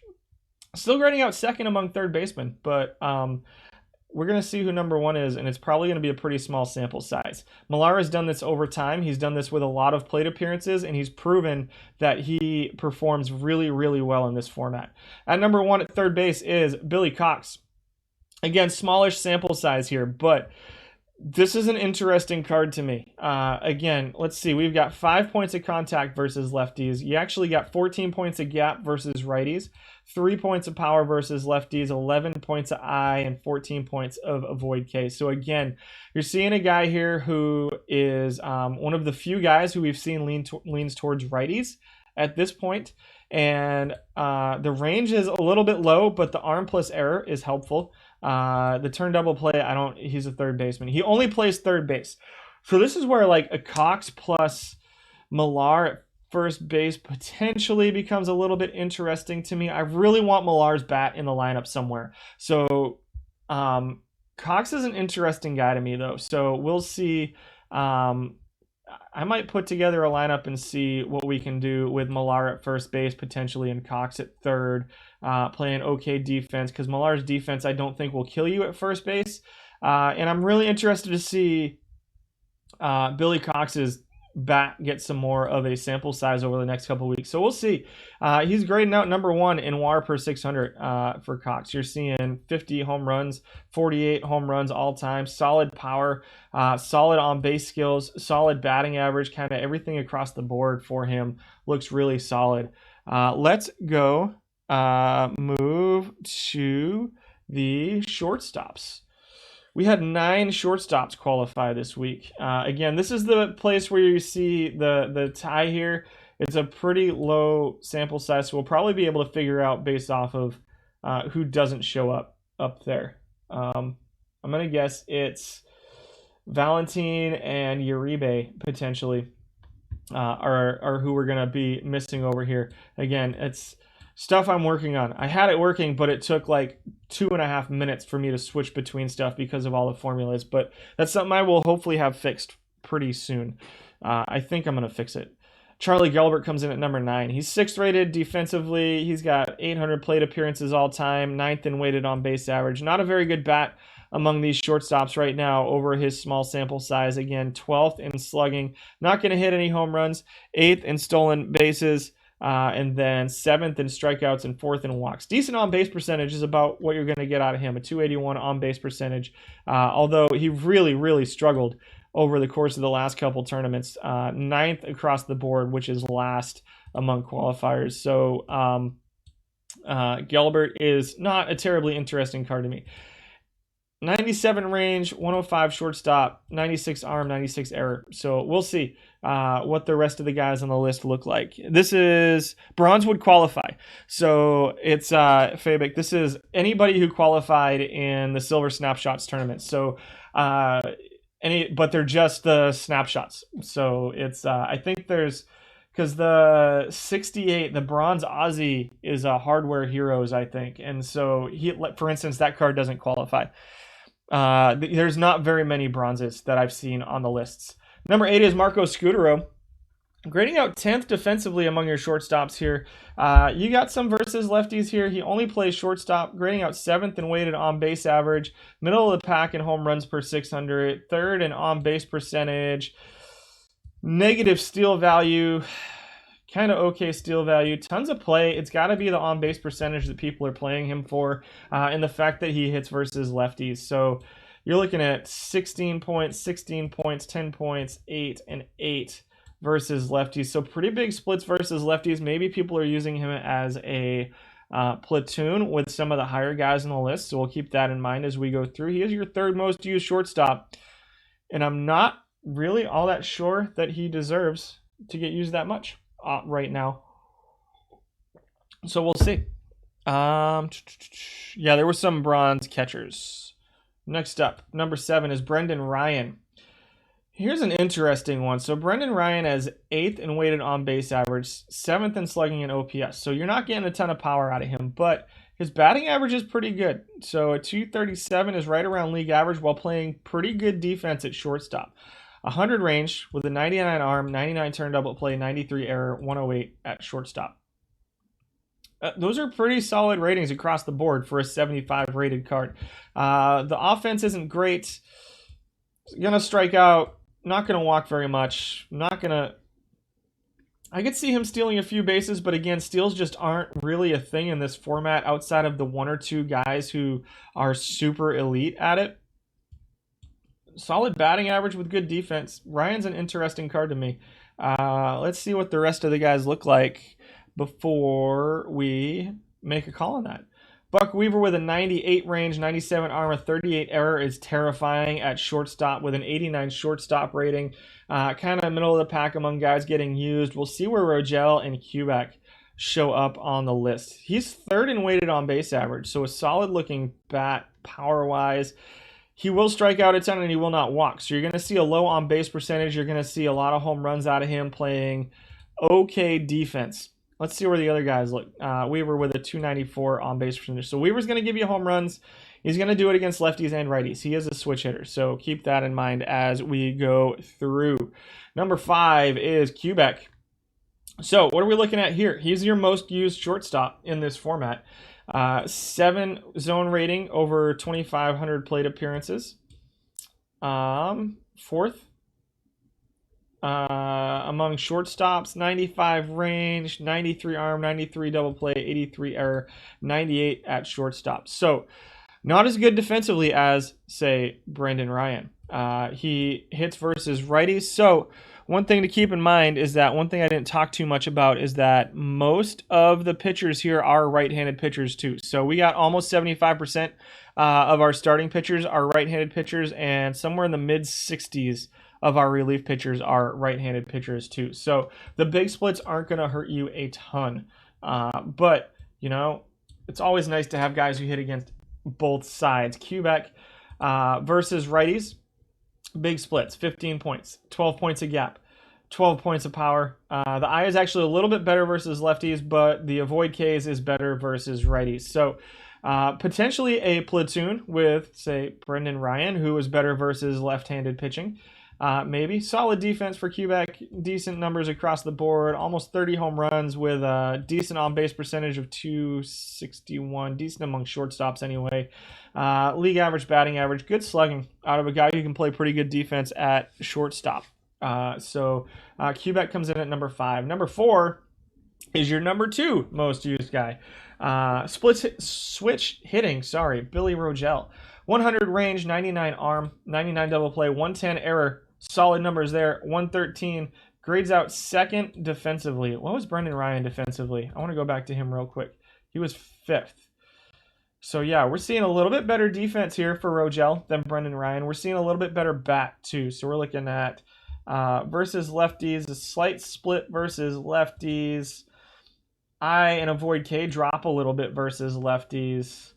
So probably going to see a little bit better on base percentage versus righties, but more power and more of a batting average versus lefties. This batting average is terrifying. 192 batting average. That 45 contact is pretty scary. Even with a decent eye and avoid Ks, that's really low. That's a really, really low batting average. But good defense at, for most people, the number 1 or number 2 most important defensive position. You're seeing 7th in weighted on base average, 6th this week. The average is right around his all-time 20 home runs or so. Interesting. I don't know. Let's look at the top 3, and then I'll see what I think then.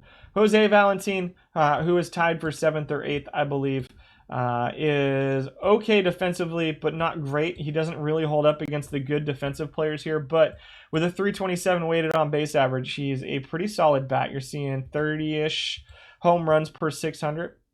The on-base percentage isn't very good. Slugging percentage, you're going to get home runs out of Valentin. He's a guy who, he's a switch hitter, but has pretty big splits against righties here. And so he's not necessarily your prototypical switch hitter who can hit against both. Not getting a ton of use, so it's a small sample size on him. And defense is really important to me at shortstop, and I just don't think Valentin holds up.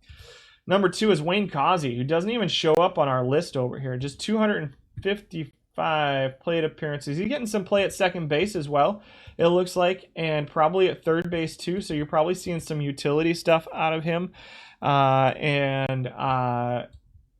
Decentish eye, 298 weighted on base average. I don't love him as a shortstop. And I don't think his defense really holds up even as a utility guy. The bat looks okay. A 349 on base percentage, but a 310 all time is right around. I mean, you're looking at a league average bat. I don't see too much use for Wayne Quasi. And then Valentin was a butcher at shortstop. Yeah, he wasn't a great shortstop in real life.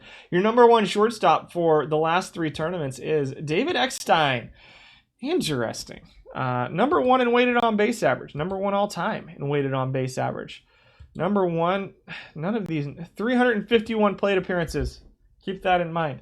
8th in home runs. Does steal some bases, so you're seeing some stolen bases here. He's not going to strike out at all. He's going to have a solid on-base percentage, good batting average. I don't know that that holds up long term. This is probably a little bit of small sample size. Not very good defensively, only plays shortstop. I don't see him getting a lot of use. Does have that 100 avoid Ks with a 72 contact and good speed for a ground ball player versus lefties. It's a little bit interesting. I just don't think that defense at shortstop and the fact that he only plays shortstop holds up. If there was any second base rating here at all, I think Eckstein becomes an interesting utility player and maybe an interesting platoon player. I just don't know that that holds up long term. He's it's I'm gonna try to keep it under 5 hours. God, we're already an hour and a half in.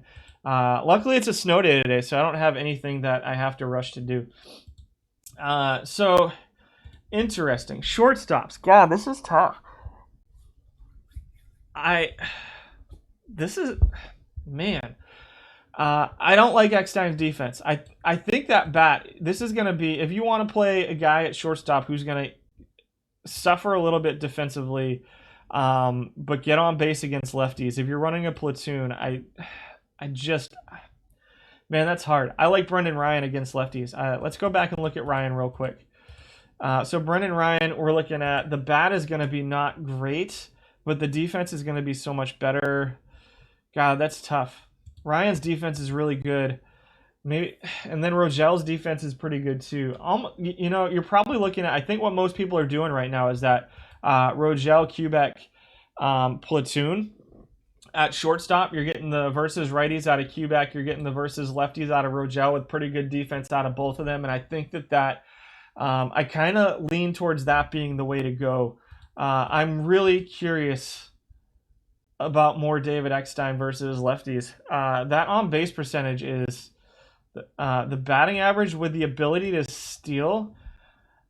Man, if he had any second base whatsoever, that's a really interesting card. But being only shortstop, I don't like it. I think it's a Rogel Cubec platoon. If I'm being totally honest, maybe a Ryan Cubec platoon. But I really think that it's between those. I do like Ryan's defense, but even Rogel's defense is even better. That's tough. That's really tough. What do I think about maybe a Brendan Ryan, Tony Cubec platoon. Rogel, we're seeing a 287 weighted on base average out of him with 20-something home runs. That batting average is abysmal. It's a really, really bad batting average, whereas Ryan, we're getting 237. That's tough. I don't want to tell you how to live your life. I think I'm gonna see about putting a Ryan Cubec platoon in on Thursday. I think I'm gonna go with a Brendan Ryan, Tony Cubec platoon on Thursday and see how that goes for me. That batting average for Rogel that's bad. That's really, really bad. Even though his defense is slightly better. You got 0 inches in Chattanooga. We got about 5 yesterday. We're looking at another 5 overnight tonight. You got 8 inches in Oklahoma City and another 8 inches forecast over the next 36 hours. Yeah, it's rough out here. I'm not too far from you out there in Oklahoma City. It's we hit -2 last night, so it's a little bit rough. You think Rogel can be a full-time guy and there isn't as much benefit spending a platoon at shortstop when other positions seem to call for it more? Fair enough, Jonathan. It's again, I'm not the 290 on-base percentage is good. He's going to walk a lot, which is going to help out that batting average. So you're seeing a 290 on-base percentage isn't awful. Like, he gets up to league average. And the avoid Ks, the I avoid Ks versus righties is pretty solid to kind of help out there a little bit. So I'm not saying Rogel is necessarily a zero call because his defense is good. His defense is really good. So -23 air temp, yuck. And so yeah, I think you've got a lot of options here. I think that It's definitely not your bronze open tournament where if you're not playing Ozzy, you're wrong. I think you have a lot of options here at shortstop. I am going to take a quick break. We've been on for an hour and a half. I'm going to go refresh my coffee real quick and take a really quick break, and then we're going to hit the outfielders and the pitchers. So thanks for hanging out with me today, guys, and give me about 2 or 3 minutes, and I'll be right back. What are you? Go away. And I'll be right back in just a couple minutes.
All right, guys, what's up? We're back.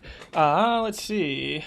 What did I miss? We got Wichita Falls, Texas.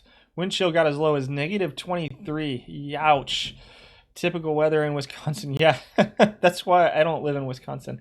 Let's see. How do the drops actually... So drops are card packs that you can open in game. Let's see. Yeah, we got water, we got soda. I got everything I need here. It was more coffee. Stream could use a hydrate command. I don't get to make the commands on this stream. I have it on my stream. Yeah, we're I won't say exactly where I am, but we're right in the middle of it. We got hit pretty hard. Wisconsin, I have family in Michigan. So open in perfect team in game here. So you got your perfect team, which is in game. They'll show up here as card packs, and you can buy packs and open them in game. Bloated, Brent. So it's like you collect the cards and they play the games out for you. And so let's move on to left fielders. Lima Bostock comes in at number 10. He's got 294 plate appearances all time, 1100 or this month, 1178 all time, just enough to qualify as a left fielder. He does have some left field ratings. We're gonna see if he shows up at center field. Doesn't really get a ton of play. You can see, looks like he's getting most of it as a center fielder, which is strange. I think he's a better left fielder than a center fielder, and I imagine that a lot of this is people not switching him over to a left fielder on their thing, which is fine. It makes it harder for me to calculate defense, but we talk about that every week, and so I won't harp on it too much. But Bostock with a 10th in weighted on base average, 10th in home runs, not a lot of power here. And then 6th, 9th in your rate stats over the course of this week. And it looks like it pretty much lines up. 4th, 6th in on-base percentage, 9th in slugging and OPS and weighted on-base average. So not a ton of reason to use Bostock. He's not great defensively. He's not a great base stealer in this format. He's got pretty big versus righty splits. We're seeing a lot of those already, and so he's gonna have to be platooned, and I think left field is a tough place to fit a platoon into, but he looks like he should be pretty solid versus right-handed pitching. We're just not really seeing that play out, although the batting average is pretty good. 262 batting average is pretty good for this format, but just a 234 this week, dropped to 10th. He ranks 8th all-time. Number 9 in left field is Maddie Mcintyre. This is a card I've never honestly seen before. He is a left-handed batter, line drive hitter, 55 range, 54 arm, 87 error in left field. He only plays left field. Had 228 plate appearances, 313 all time. He ranks 11th all time. A 311 weighted on base average, number 1 at average and on base percentage. So you're seeing a guy with 82 contact, 73 gap, and an 83 I against largely what he's facing as his dominant side pitchers. Solid batting average, solid on base percentage. Will not hit any home runs, so don't expect him to do that. But he does steal some bases. So this is an interesting. The base running is not great, man. If that base running was a 60, I'd be like, this is one of the few leadoff hitters that we've seen. Even still, 348 is right in line with his 346. I'm really interested about this card, and I think Maddie Mcintyre. I'm going to see if I can find one. So that 82 contact, solid 273 average with a 348 on base percentage. I'm going to try him out on Thursday, I think. I'm going to see if I can't track one down and try it out.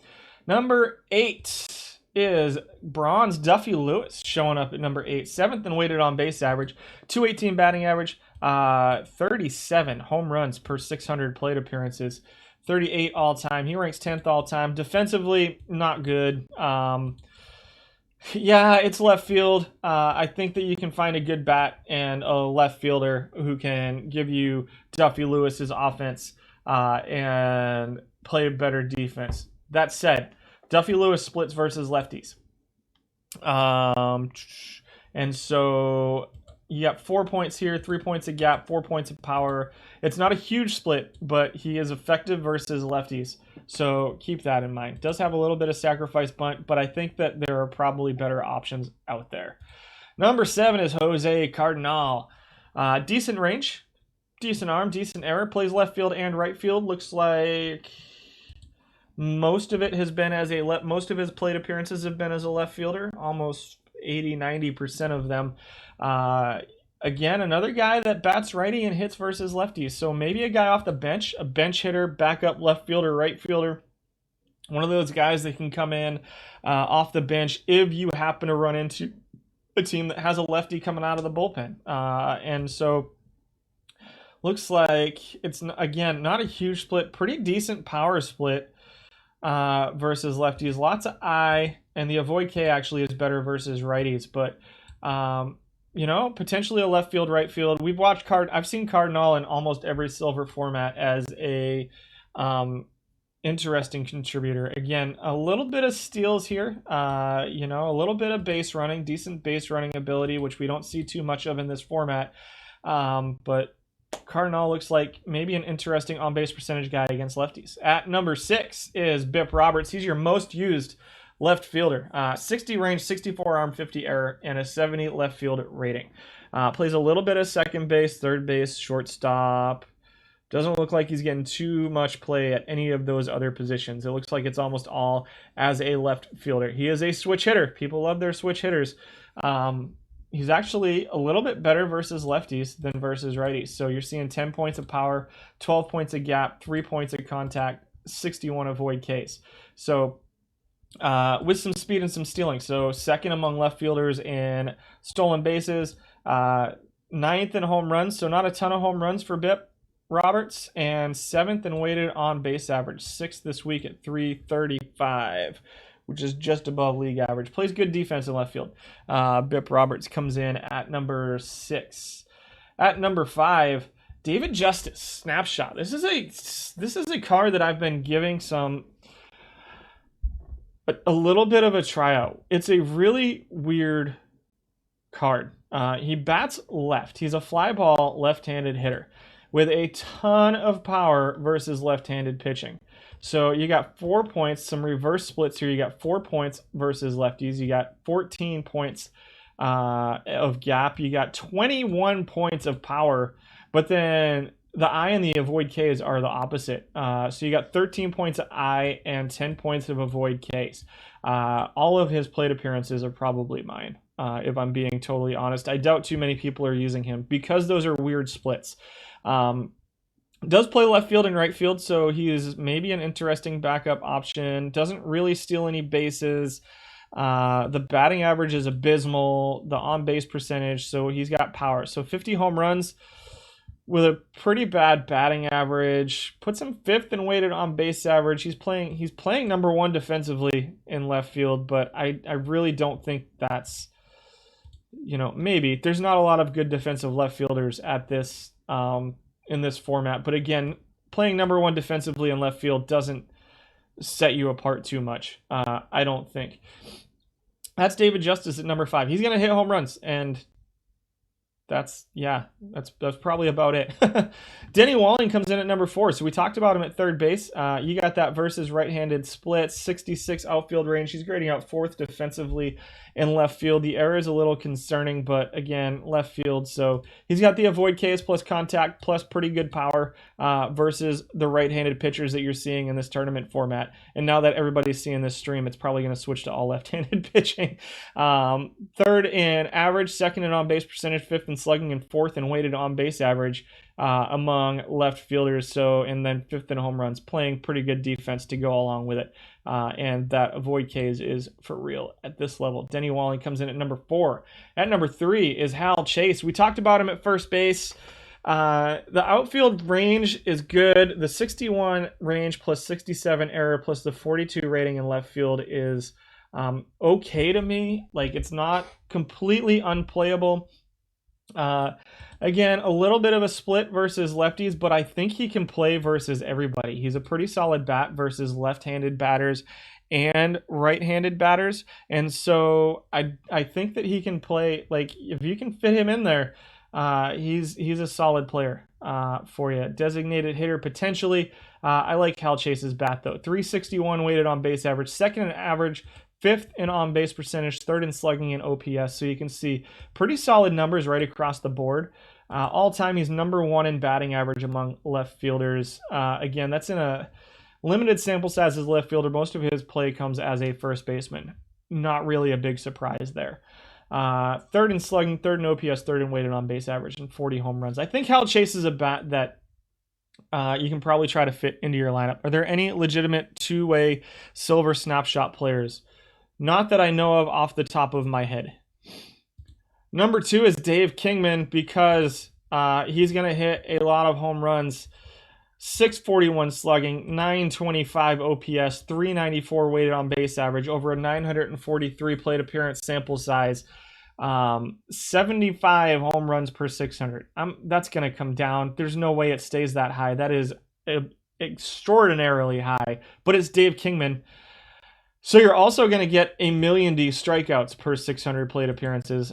Dave Kingman at one time had the record for most strikeouts, of course, over a single season. I believe that has been surpassed multiple times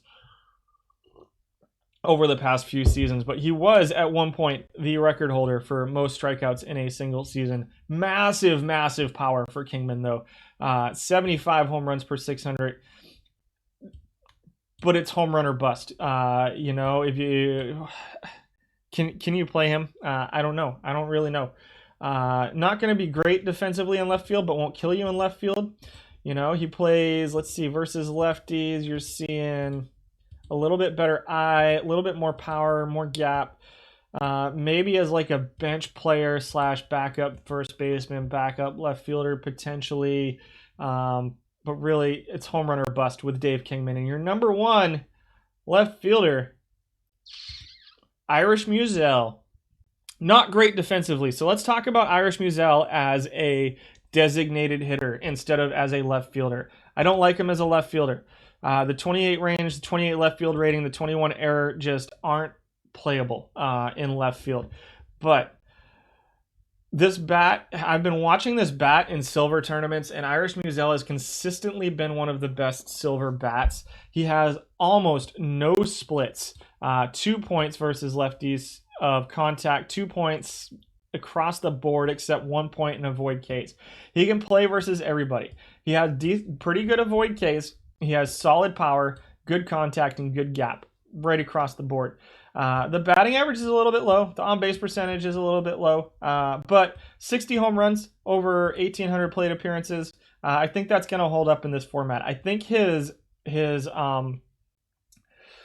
I think that Musial's value actually goes up as a designated hitter in this format. He does seem to play a little bit below his ratings as far as, especially up here in the batting average and the on-base percentage. Part of the problem here is that he's a fly ball hitter. And so especially when you're looking at regular silver formats, he's going to struggle because in the regular silver tournaments, there's not a ton of home runs, right? Home runs are suppressed.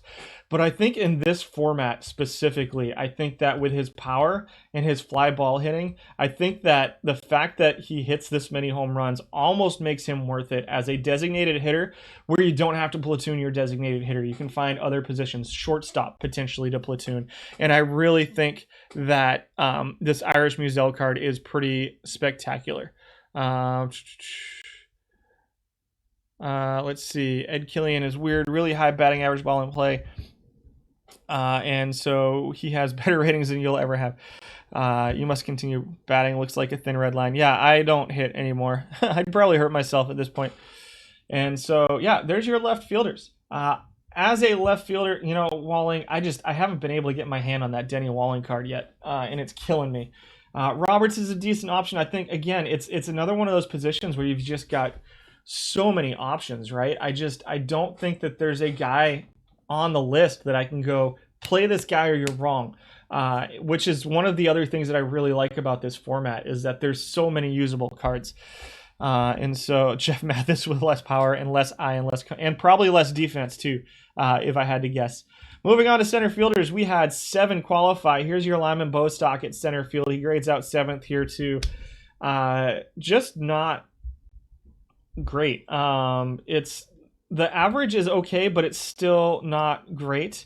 You're looking at right around league average. The on-base percentage is pretty far below league average. Again, you're looking at a lot of defense in center field here. He does hit some home runs, 5th among center fielders in home runs. He hits 1st in average and on-base percentage all time among center fielders. But again, not getting a ton of play. It's a little bit of a small sample size. I think this is one of those positions where everybody's kind of chosen their guy. At number 6, here he is. Lance Johnson comes in at number 6. Why does he come in at number 6? Well, his bat's a little bit disappointing in this format. The defense is still great. 31.91 zone rating, the 100 range in center field with a 99 center field rating. The 51 error is a little bit okay. 7th in weighted on base average, 7th in OPS, 7th in slugging. This is out of 7 players, guys. No home runs to speak of in a format that is home run heavy. The on-base percentage doesn't help out with the stolen bases. And so I think that this is a card that, because of the format, loses a lot of its value. You like Lance. I still think he's the best defensive center fielder out there in this format. So don't get me wrong there. If you really are just looking for defense in center field, then Lance Johnson's the way to go. There's not really a second defensive choice in center field, but his bat is not great. I've always noticed he plays a little bit under his ratings, bat wise, and especially in this format, because home runs actually become important here. What else can I say about it? 276 on base percentage is 25 points below league average. The 286 even is 15 points below. So you're going to get good defense. You're going to get good base running. He's not going to strike out a ton. The on-base percentage is going to be but defensively, he's going to help your team out. And it's a format that's got a lot of fly balls. So defense in center field is probably pretty important too. But because I don't rate defense very heavily, just because of how hard it is to calculate, he ends up 6th because his bat is lagging behind some of the other center fielders out there. Number 5 is Jerry Mumphrey, your 3rd most used center fielder. Only plays center field, has an 85 range, 71 in center field. The arm is, he's 4th all-time. We only have 7 all-time qualifiers. There's just not a lot of center fielders in this format. And so he's 5th in weighted on base average. Does have the home runs, 30 or so home runs per 600 plate appearances. A little bit of speed, 6 stolen bases. On base percentage, right around league average. Batting average, right around league average, with okay, not great defense. Play him for his D, not his O. I agree. And so for Lance Johnson. For Mumphrey, you're going to play him for his offense. You got a little bit of slugging here. I think that we're going to see one guy on the list who does everything just a little bit better. We'll see. We'll see how they stack up next to each other. At number 4, there he is, Mickey Rivers. 260 batting average, which is, we got 92 range, 88 center field rating. So here we got 85 range, 71 center field rating. Let's see, they both bat. Mumphrey's a switch hitter. Rivers is a left-handed hitter. Let's see, Johnson's a left-handed hitter. So we're going to keep that in mind too. Rivers, 80 contact, 47 gap, 55 power, 78 avoid K versus right-handed pitching. All right, let's go back to Lance Johnson. So we're seeing a little bit less power. The gap is there. Gap and contact kind of work together, and the 91 avoid Ks. So Rivers, we're seeing a 260 batting average out of 286 on base percentage. Right around Lance Johnson there, to be honest. Just a little bit more power. So 23 home runs. I should say a lot more power. Some base running to go along with it. So again, I think Rivers gains a little bit of value in this format just because that power, the kind of middling power, plays up just a little bit in this 1930s era format that you get in the silver snapshots. His defense definitely lags behind Lance Johnson a little bit. So the 92 range and the 88 center field are both a little bit lower, but with Johnson, you gain a little bit of arm, and you actually gain a little bit of error by using Mickey Rivers too. So I think either one of them is a pretty decent option. I think that Johnson's defense is definitely going to be better. You're going to get a little bit more offense out of Mickey Rivers in this format, though, I think. More so than in the regular silver, just because there's so many right-handed pitchers here, and because that 55 power plays up. If we look at him in a open silver format, for instance, you're going to see this probably closer to a 6 or a 7 or an 8 home runs per 600. But in this format, that 55 home run power combined with a 78 avoid Ks plays up pretty well. I think Mickey Rivers is a solid option. I think Johnson's a solid option too. Number 3 is Charlie Hemphill. He's the 7th most used all time, 6th most used this time. 321 weighted on base average. We're seeing a ton of power out of him. 41 home runs per 600 plate appearances. He, potential backup player, center field and right field. Designated hitter, maybe. I don't know. We'd have to compare. I need to make a designated hitter comparison tool at some point, or just a hitter comparison tool at some point. Again, smallish sample size. It comes down to about 35 home runs, 4th in weighted on base average at 325. The defense plays okay, but not great. Why are home runs more important in this format as opposed to other silver tournaments? The reason is because of the settings. So this is an era setting tournament. It's set to 1935 settings. And so if you look down at the bottom of your screen, you can see the average home runs per 600 plate appearances in this tournament are 29. The average home runs in regular silver are right around 10. Home runs per 600 plate appearances. So it's almost triple the amount of home runs in this tournament format. And so the home runs become a little bit more important as you try to keep up with the power hitters, whereas you can live with defense first guys at some of the other formats, but you really need to be there's going to be offense in this league. It's going to be really hard to say, I'm going to fill my whole team with defense and hope that I score a run a game. There is going to be offense in this format. And so you really have to coax your offense out of your team. And so, again, Hemphill better versus righties, really big splits versus righties. So potentially a designated hitter versus righties. I wouldn't play him in center field. And there may be better options versus righties as well as designated hitters. So you can see his numbers look solid among center fielders offensively, but his numbers among, like, say, first baseman or third baseman or a more offensive position are going to look a lot worse. I think this is a small sample size thing on Hemphill being at number 3 in center field. And again, it's weighted towards bats here. And so I think that center field is a position that you still need to get defense out of, and Hemphill isn't that. Number 2 is Franklin Gutierrez. Now, here's an interesting one. Maybe a platoon option with a Lance Johnson or with a Mickey Rivers. He plays better versus lefties. You got 73 contact, 54 gap, 74 power, 51 eye, and 56 avoid Ks. So if you're looking for a platoon here, Franklin Gutierrez might be your guy. 315 weighted on base average, puts him third among center fielders. Almost 40 home runs. Mid-30s home runs per 600, for him. Decent base running, 2 steals per 600. Again, steals aren't a big thing in this format. And pretty good defense to go along with it. He struggles versus righties. I think he definitely needs a platoon. But if you're willing to run a platoon in center field, I think Gutierrez is a pretty solid option as your platoon versus left-handed pitching. You haven't heard that name in a while. Yeah, he only plays center field. Man, do I wish this card played a little bit of left field or right field, because I think he'd be an awesome utility player. If you could train players in tournaments, there are some cards in silver that would be just stellar. I don't want you up here right now. You were mean to me before. You're going to have to hang on. Cat, you're going to have to hang on. No, never mind. You own it.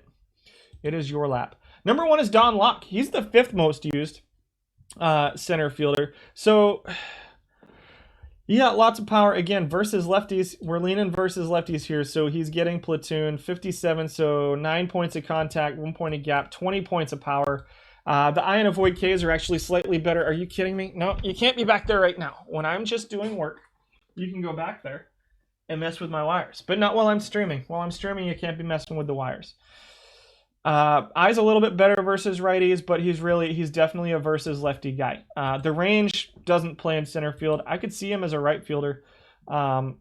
Potentially, I could see this bat as a right fielder. You got 65, 50, mid-50s home runs is what you're going to look at.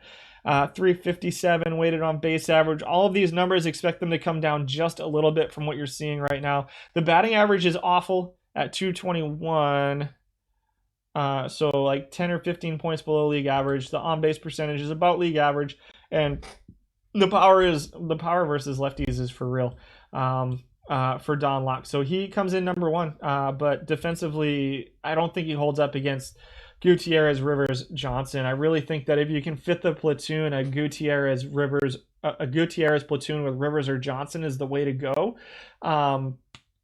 But again, you got a lot of options here. Mumphrey's an option too, and so you're seeing some really interesting stuff. It looks like all of Locke's plate appearances have been while listed as a center fielder, so we're not going to see him on the right field list, I don't think, which is interesting. So we'll see what the right field list looks like.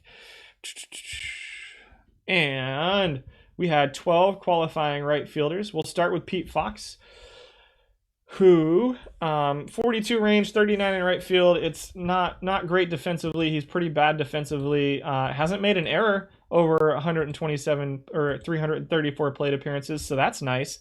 Not going to make any errors.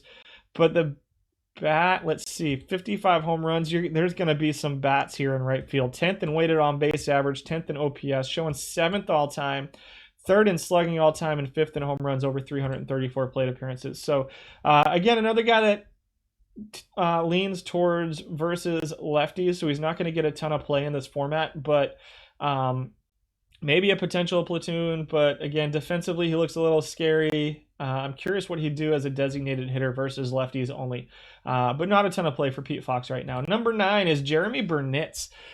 Decent looking defensive player, even though he's grading out at 10th. You got 6 mid-40s home runs.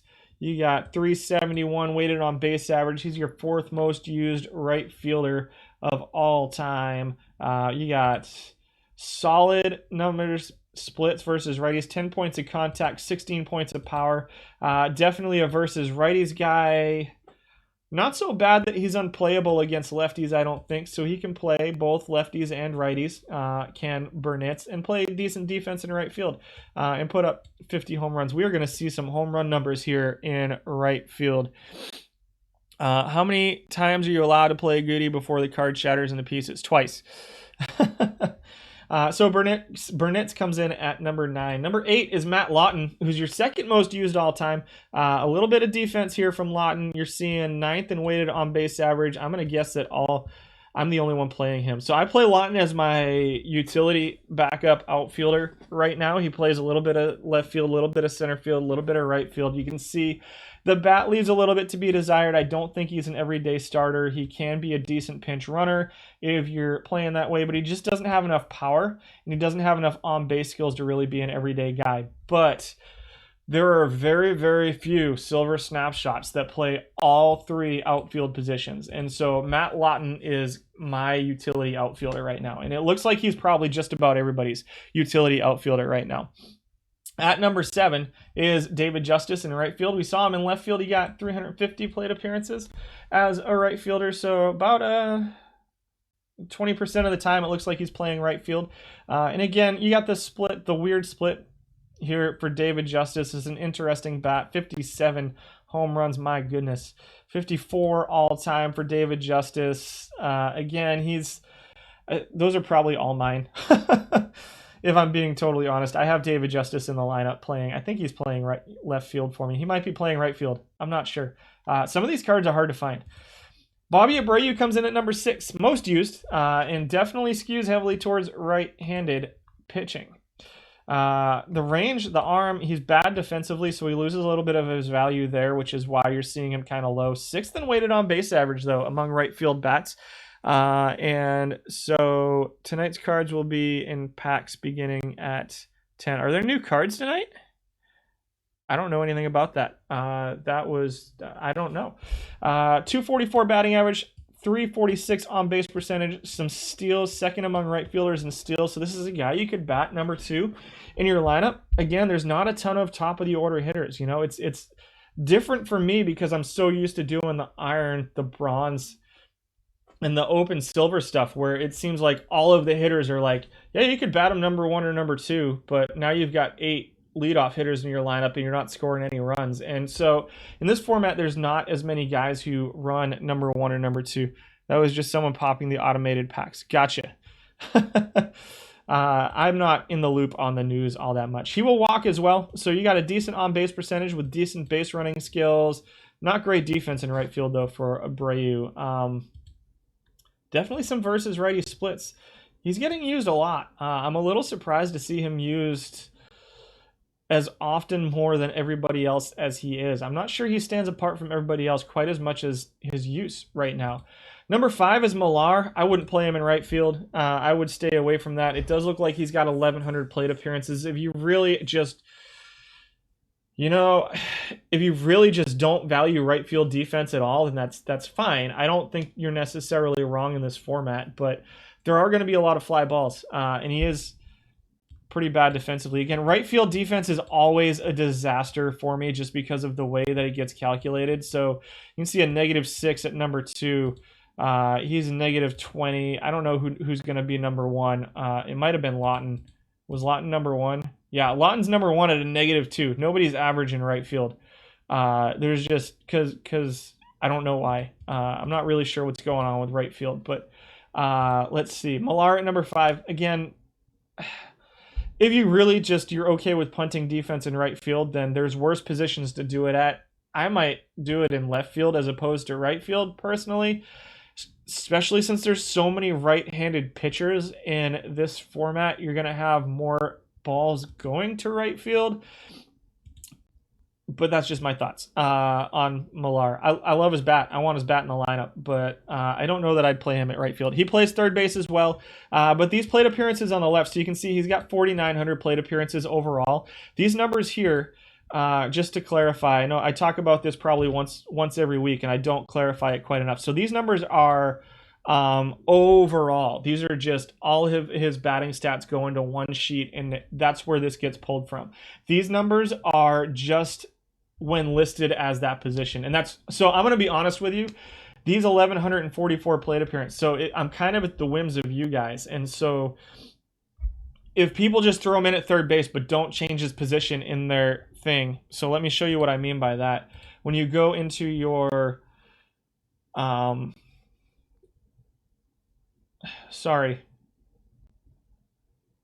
you go into your team, you can go in and I know most of you probably know this, but you can go in and you can set position so to whatever they want, and then it'll change it here. So I change him to a shortstop or whatever. Sisler changes to a shortstop.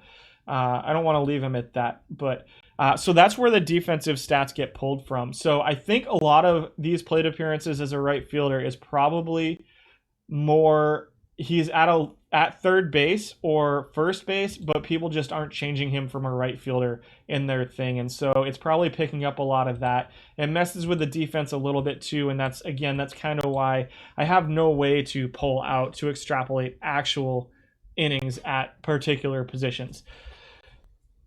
I probably could, but you're talking thousands of hours worth of time that I just don't have the time for. And so I give you the best to my abilities is what I give you. And defense, especially in right field, is kind of a mess.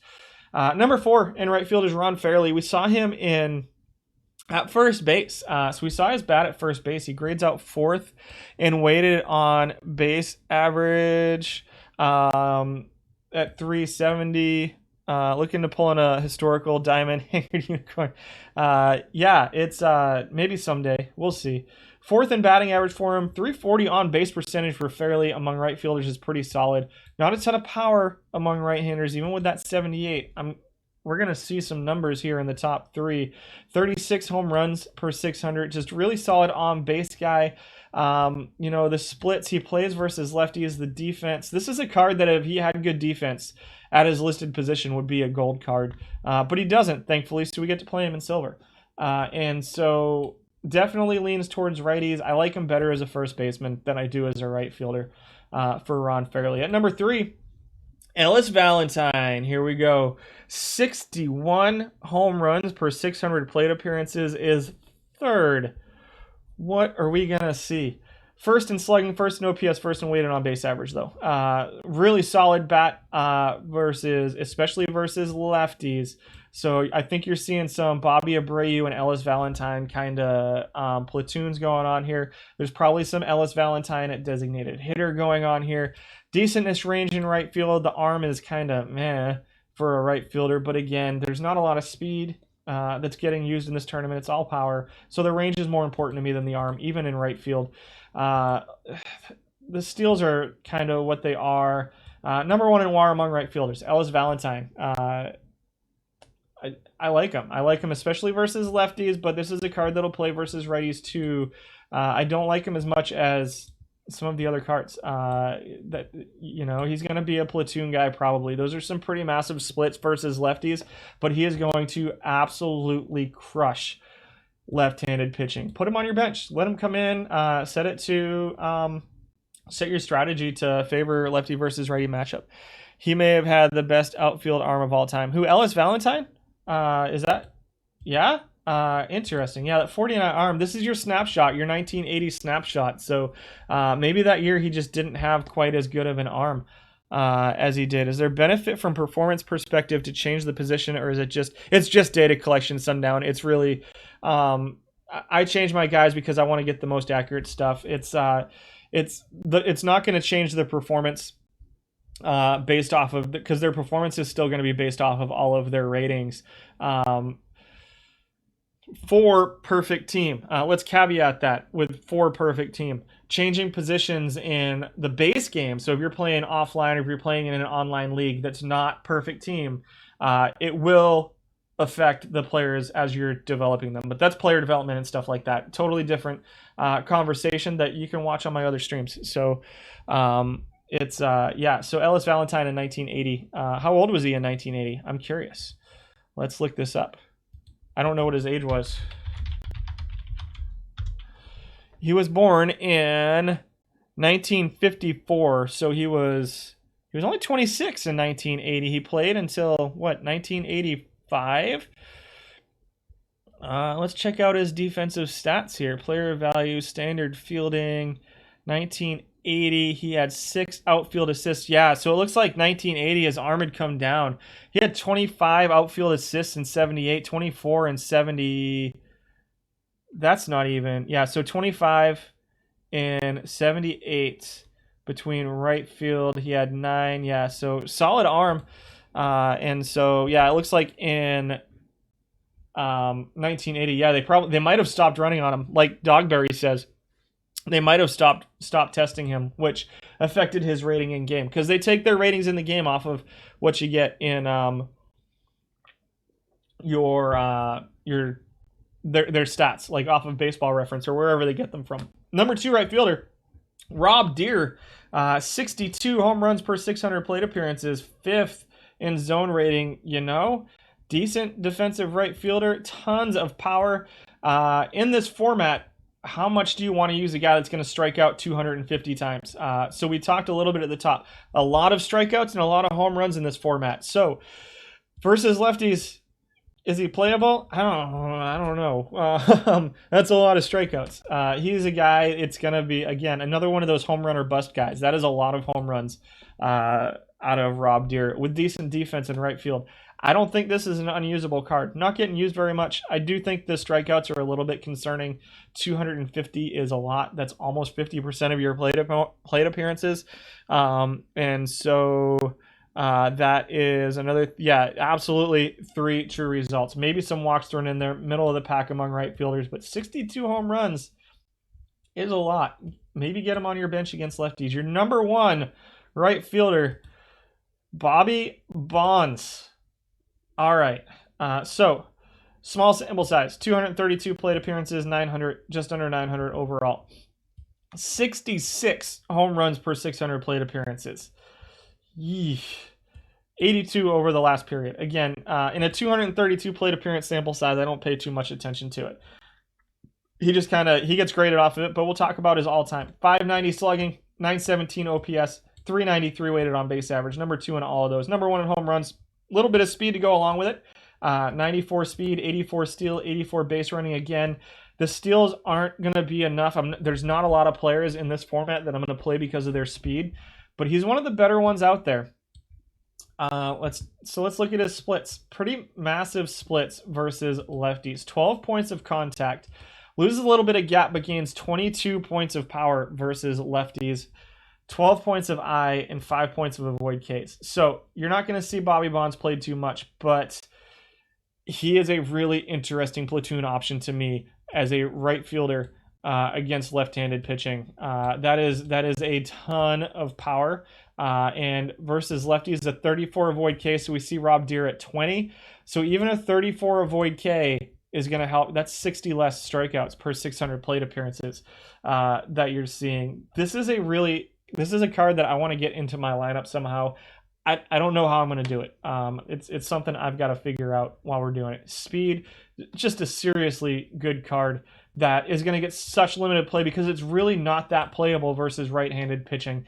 The 51, 57, 90, 59, 29 against righties is kind of middling. It's not great. He's going to be a bench player. He's going to be a backup or a platoon left or right fielder for you, or designated hitter, depending on how much you value your right field arm. But Bobby Bonds comes in number 1. Really solid bat. And so the top 2 are really your 3. Yeah, and like Matt says, your 3 true outcomes guys. are your top two guys here in right field. Those are your batters. Let's see some strikeouts. Pitchers. We had, oh shoot, I don't have the number of qualifying pitchers. Let me check real quick. I made an adjustment and then didn't come back to it. So we have, looks like 34 starting pitchers qualifying, and let's go here. 15 relief pitchers qualifying. I'm going to say there's only 7 relief pitchers that qualified for this week. So we're not going to see too many relief pitchers. We're going to see mostly starters. Again, I haven't tested it too much. I don't spend a ton of time putting teams together. I put them together. I kind of throw them against the wall. I care a lot more about my data than I do about necessarily winning tournaments. Every now and then I get a bug and try to put a really solid team together, but I want to get as much data as possible. So anecdotally speaking, I have noticed that pitchers recover really fast in this format. Starting pitchers, like I've seen my number one pitcher be ready to go again after the third game, after pitching in game 1. So you can really possibly get away with a 4-man rotation in this format. I'm not telling you have to do that to compete, but it's something to consider as you go through. So if you guys haven't played in this format before, throw a team at it next week. I think it's full for this week, but throw a team at it next week and see what you get out of that. And I love the format. It's a lot of fun. So we'll go through the starting pitchers and then the relief pitchers, and then I'll let you guys go for the day. Does that sound good? Paul Minner comes in at number 15. 433 FIP, 448 earned run average, 9 strikeouts per 9 innings, has him at 14th. When we remember bronze last week, that would have been like number 1 by not even close. 9.4 strikeouts per 9 innings, 2 home runs per 9 innings, has him middle of the pack at 26th. There's so much offense in this format. It's so much fun. Lots of walks. 2.18 walks is 10th. 18th in FIP, 22nd in earned run average, over 384 innings pitched. And platoon each position. Yeah, maybe punt your bullpen entirely. I'm not sure. I have to do a little bit more pulling data on that. Are drops credited to your connected team automatically, or do you have to click somewhere here in Twitch first? You have to connect it through Twitch. You can find it probably on I don't know if Dish is still here and has the link for that, to be able to post a link in order to link your drops. Paul Minner comes in at number 15, but there is a little thing you have to go through to drops. And Minner comes in at number 15. Number 14 is Tommy Byrne. Super high stuff. Number 1 in strikeouts per 9 innings at 14.22. Also pretty good home run avoidance. So Byrne is your number 8 most used over this period. 4.07 FIP. 26th in earned run average. So he's getting hurt a little bit by his walks. So he's actually last in walks. 34th out of 34 in walks per 9 innings, 5.83. That is a lot of walks out of a starting pitcher. I don't think I could live with that. Got 340 innings pitched over the last 3 tournaments, though. That might actually be mine. I don't know. Really high stuff. Fastball, changeup, curveball, slider. He's a neutral pitcher, 86 stamina, 94 hold runners. Again, so this is in bronze and iron. I pay a little bit of attention to the hold runners. Now in this format, I don't pay too much attention to the hold runners. It's not as important here because there's not as many steals. So I wouldn't completely ignore it, but it's definitely not something that's going to make me lean one way or the other based off of performance. Number 13 is John Buzart from 1963. He's kind of the backwards pitcher from what we've seen. Lower stuff. Good movement, good control. So decent home run avoidance, almost top 10 there, but 22nd in FIP, 33rd in earned run average puts him at number 13. 13th this week in FIP with a 393. So pitched well this week. 501 earned run average though. Ugh. Lots of middle of the pack in strikeouts. 9.5 is 24th. Oh my God. 11th in home runs at 1.58, and then almost top 10 in walks. So you're seeing a guy that avoids home runs, avoids walks, but he's getting kind of hit all over the ballpark, is Buzart. Number 12 is Bill Hands, another kind of lower stuff, good movement, good control, better versus right-handed pitching or right-handed batters. So 86 stamina, again, lower hold runners. Doesn't have enough innings to qualify, so only 61 innings. I spent some time last night trying to get stuff to make sense. And so I didn't want to have, he only has like 85 innings, like 61 of his 85 innings were in the last 3 tournaments. And so he doesn't have enough innings to qualify. I didn't want to lower it too much to where I had like 9,000 qualifying pitches because everybody qualified. And so you're not seeing all-time numbers for Bill Hands here. 12th in FIP, 27th in earned run average. Doesn't strike too many guys out, 35th over there. 7th in home runs per 9 innings and 12th in walks per 9 innings for Bill Hands. At number 11 is Sterling Hitchcock. 11th in earned run average, 11th in FIP, right in the high 3s, which is pretty solid. 5th in strikeouts, 12.36. Going to have a little bit of a home run and a little bit of a walk issue for Sterling Hitchcock. All time, he's 26th in FIP and 27th in earned run average over a pretty small 251 inning sample size. Pitchers were a pain in the neck to parse out for the purposes of this. We move into the top 10. Here's your number 1 most used pitcher.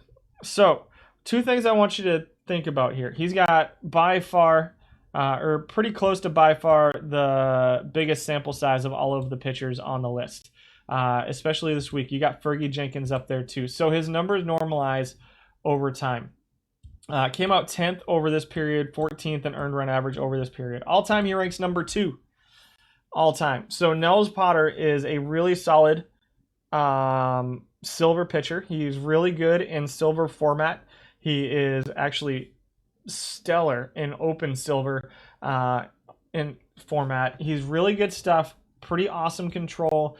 The problem in this format that you're going to run into a little bit is that his movement's lower, and with the home runs becoming a thing, he becomes a little bit less. Also, he's got a 38 stamina. So we talk a little, like he brought up, who was it? Michael Vick brought up, punting your bullpen. If you're running Nels Potter out there, you're not going to be able to punt your bullpen. But hopefully he'll be ready in a couple days to go 5 or 6 innings for you again. I would keep Nels Potter on a pitch count. Maybe even put him in your bullpen as a long relief pitcher. He does have a 93% start percentage, but I do think that while he's still a really solid pitcher in this format, thanks to his weird pitches. He's got 2 of those weird pitches that I talk about all the time that have an extraordinary effect on a pitcher's ability here and out of the park.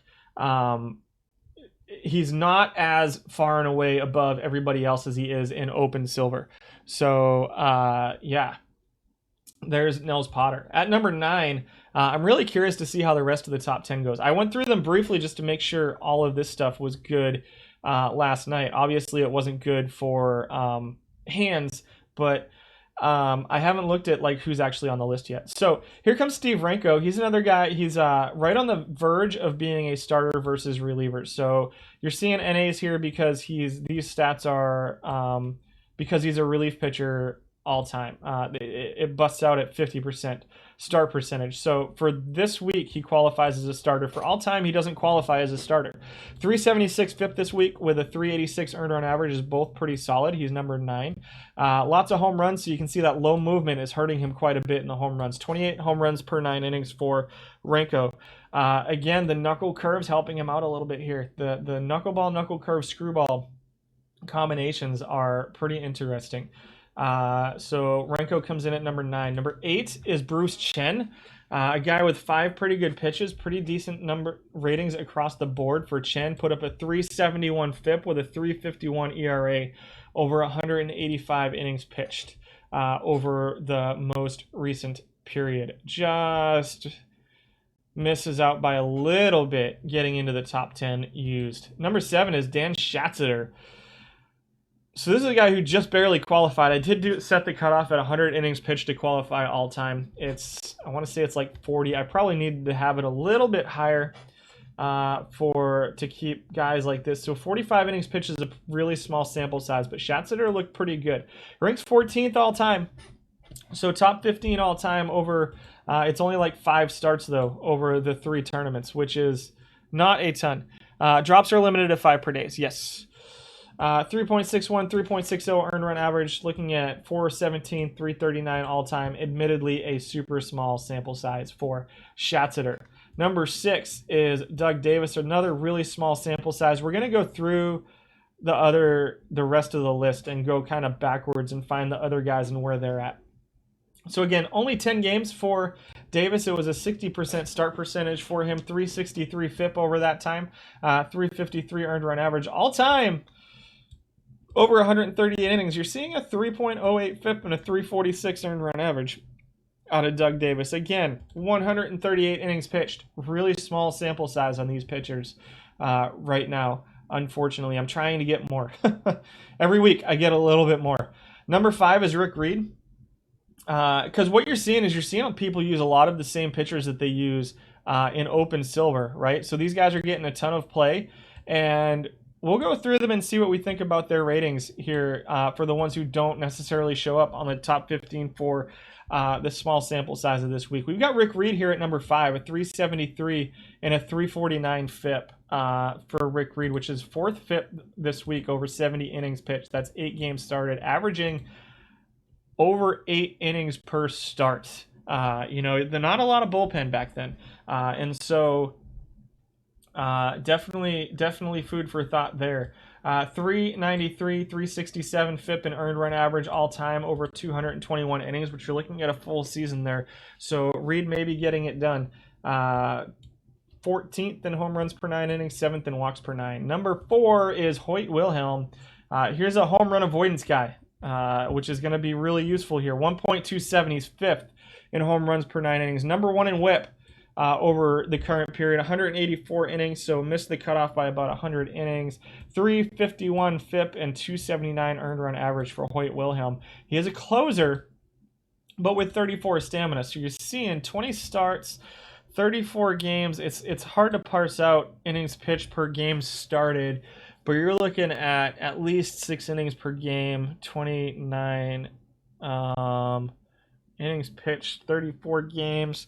You're looking at least 6 innings pitched per game, right? Over his 34 games, even with the bullpen stuff thrown in there. So over here, we're looking at 89 games, 462, 94, 5. You're looking at, again, 6 innings pitched per game on this side too. And when you extrapolate the starts, it's probably closer to 7 innings per start would be my guess.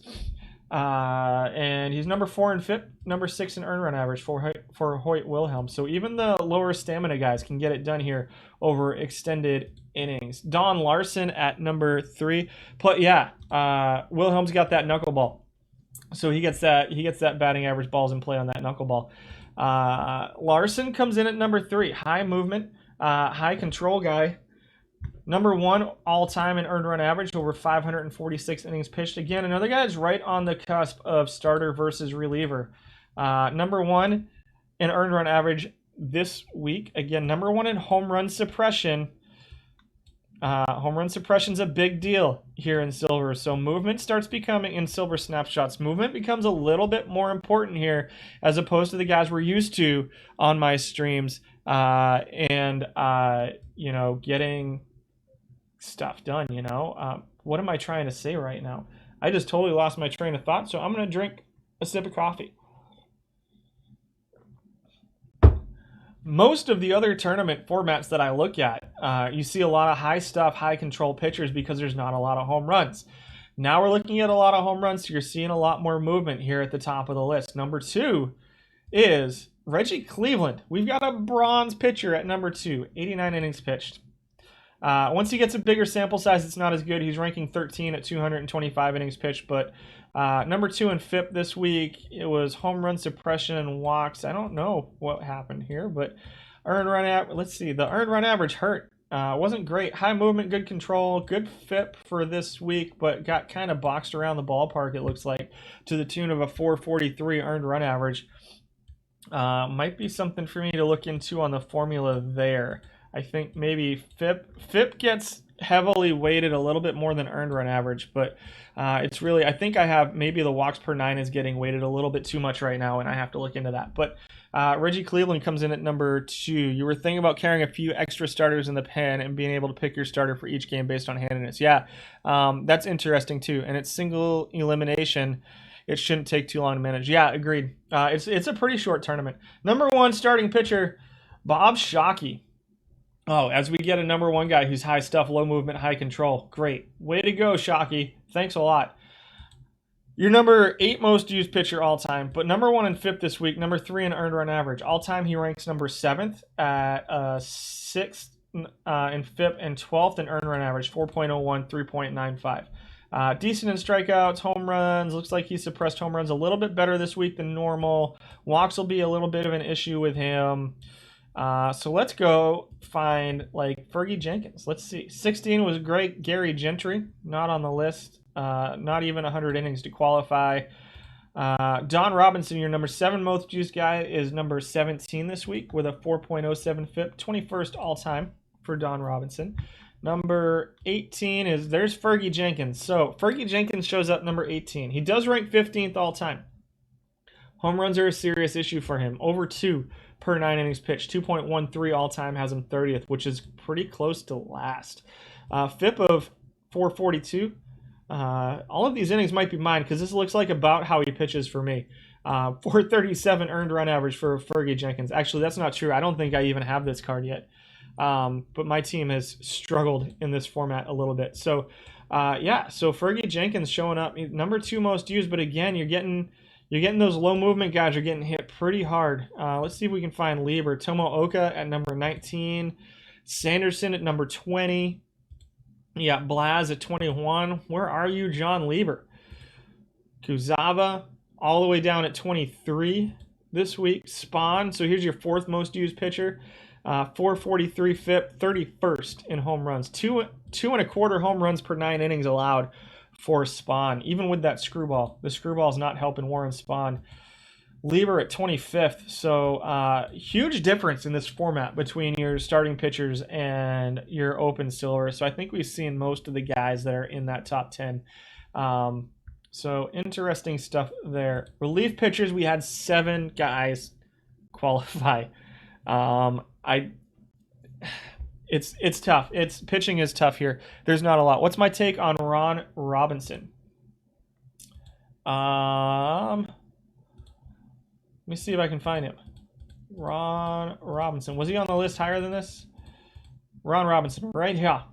Ron Robinson is a very high movement, very high control pitcher. Does not have enough innings to qualify. So he does not, over 47 innings pitched, he dropped a 431 FIP, a 405 earned run average. Very good home run suppression.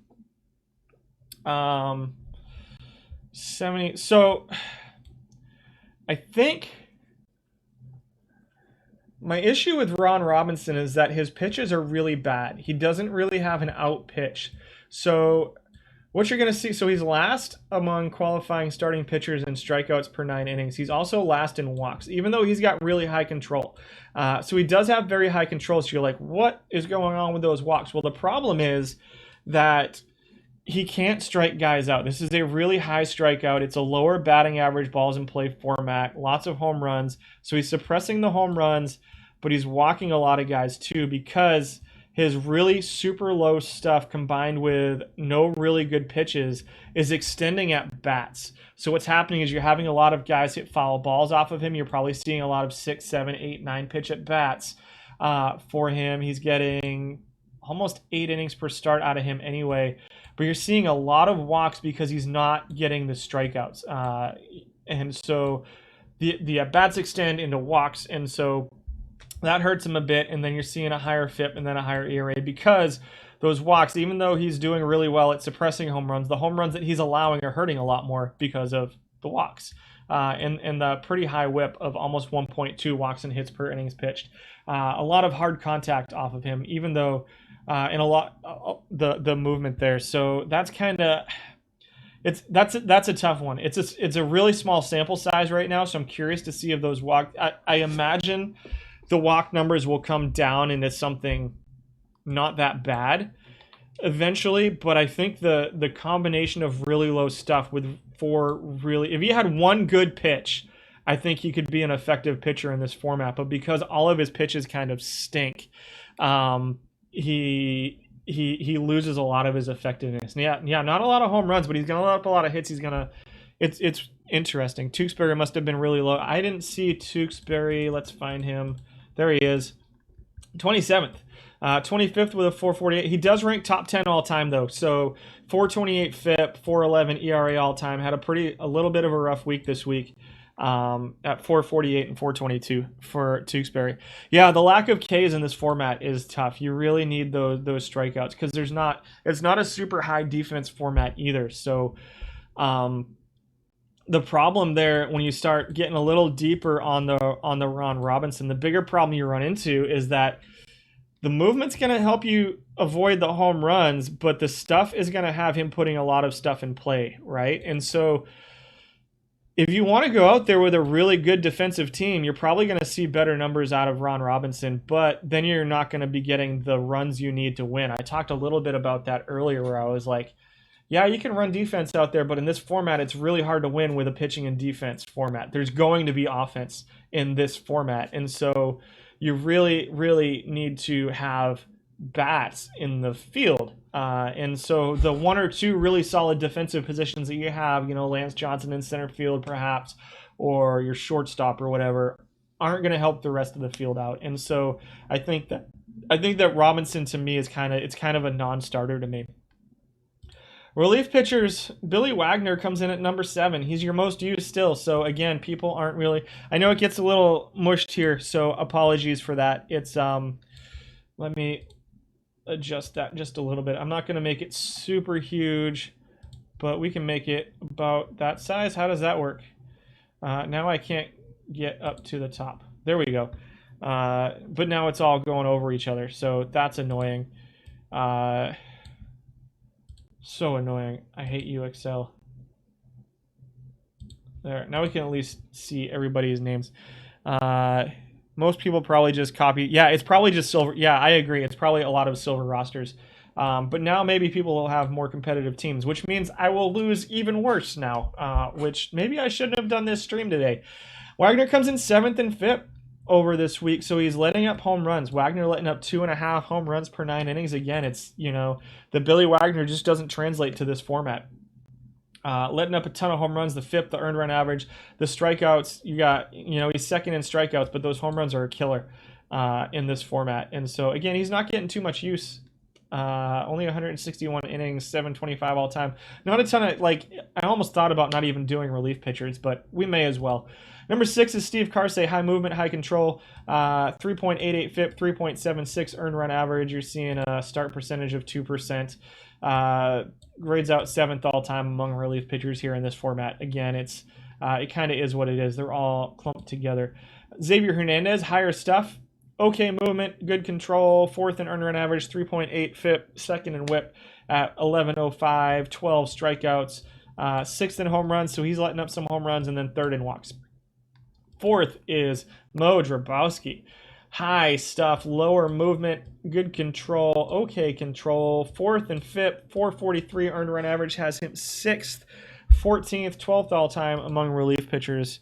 For Cleveland went 12 and 61 in 100, 12 for 61 in 103 games for Reggie Cleveland. Interesting. Yeah, Mo Drabowski comes in at number 4. He gets a little bit of use as a starter. So you see these numbers and consider that that's with 31% start percentage. So you might get a little bit better than that out of the pen. Number 3 is Woody Fryman. So here's a guy that I would expect to do pretty well in this format. A pretty good stuff guy with pretty good movement and okay control. Fryman is 3rd in FIP. Does struggle in earned run average, 1.2 home runs, 5th in strikeouts, 6th in walks. The relief pitchers are just kind of a mess here. Is there any logic to that, using a relief pitcher as a starter? So, no. Drabowski is listed as a starting pitcher, though. So he's got a 90 stamina with an 86 hold. Sometimes people will use So there can be. So in this format, there certainly can be, because you can get away with a lower stamina starting pitcher. And you might be able to find those relief pitchers with like a 40, high 30s, low 40s stamina that have the stuff that would make them a, like, let's say, let me see one. Let me go to, okay, let's take Billy Wagner, for instance. So Billy Wagner as a starting pitcher has 4 pitches. If he had perchance a 30 or so stamina in this format, you might be able to get away with using him as a starting pitcher. Obviously, with Billy Wagner, if he had a 30 stamina, he's not a silver pitcher. He bumps up to gold because the stamina is going to make him an 80. But you look at a guy that has, like, Wagner, I wouldn't anyway, because his versus lefty splits are so. That's another issue here too in this format, is there's so many left-handed hitters. We're looking at, actually, there's only 39%, 40%. Yeah, it's pretty spread out. And so, but if you have a guy who is kind of right on, like a 90, high 90s stuff against lefties, or like a mid 80s stuff, then maybe the stuff with the 4 pitches will help you over the longer format, because the relief pitcher with a lower stamina is going to have more stuff than a starting pitcher with a higher stamina. And so in this particular format, you might be able to coax a little bit more out of that relief pitcher stuff. And if that makes any sense, I don't know if that made any sense. And I'm not sure I explained it exactly the way I wanted to, but hopefully it made a little bit of sense. Someone like Carsey starting. Let's see. Let's take a look at Carsey. I don't know that it would help out too much with Carsey. Again, the 17 stamina is really low. I think it really takes 30 at least to start looking at that 6 innings pitched kind of thing, which is going to extend to 7 innings or so here in the Silver Snapshots formula. I think that the 30, really, you need to start with like a 30 stamina in order to consider a guy a starter. So somebody like, there's not really anybody on this list that really goes up there. So for instance, like a Nels Potter would be a gold card if his stamina was higher, because the stuff's going to go down when you switch him to a starting pitcher when he starts, as opposed to as a reliever. But they're still going to have, the relief pitchers with the 25, 30 stamina are still going to have higher stuff than some of their starting pitcher counterparts. So I think in a regular silver tournament format, it doesn't make a lot of sense. But in this particular format, where you're seeing a lot of innings pitched out of lower stamina, I think that it makes a little bit more sense. Knorn does Braxton as a pseudo in open silver. There was a relief pitcher ranked in the starting pitcher section. Yeah, there was. We'll go back and look at him in a minute. And see where, and maybe talk about him specifically. Fryman came in at number 3, third in FIP. Again, there's only 7 qualifiers here, so he's 12th. There's like 13 all time. So number 2 is Russ Springer. Good stuff and good movement. Lots of strikeouts, home run suppression. The walks are an issue, 5 walks per 9 innings. But again, when you're getting a guy who's, I mean, far and away the best at home run suppression, Springer can be a usable relief pitcher. And at number 1 is Eddie Watt. High movement, good control. You're seeing number 2 in home runs, number 1 in walks per 9 innings for Eddie Watt, with the good sinker, good slider. Eddie Watt getting away with being a relief pitcher. The starting pitchers, let's find the relief pitcher that we saw up here. Wilhelm. So yeah, so Wilhelm, you can see he's got that 34 stamina that he can extend over the course of this format. Wilhelm is not, he's far more borderline as a starting pitcher in like an open silver format. Some people still use him as a starting pitcher. I want to say he gets like a 20 to 30% start percentage even in open silver, because he's got that solid 34 stamina. Again, if he had a 50 stamina, this is a 80 rated card. It's a gold card. So you're seeing like a 72, 71 stuff with 79 movement. We look at the starting pitchers, you're looking more at like 60 something stuff, even, 50 stuff with 70 movement. You just don't see starting pitchers with 70s and 60s kind of across the board. It's usually 2 of the 3 will be up in the 70s and the 60s, and then 1 of them will be down in the mid 50s, high 40s, or something like that.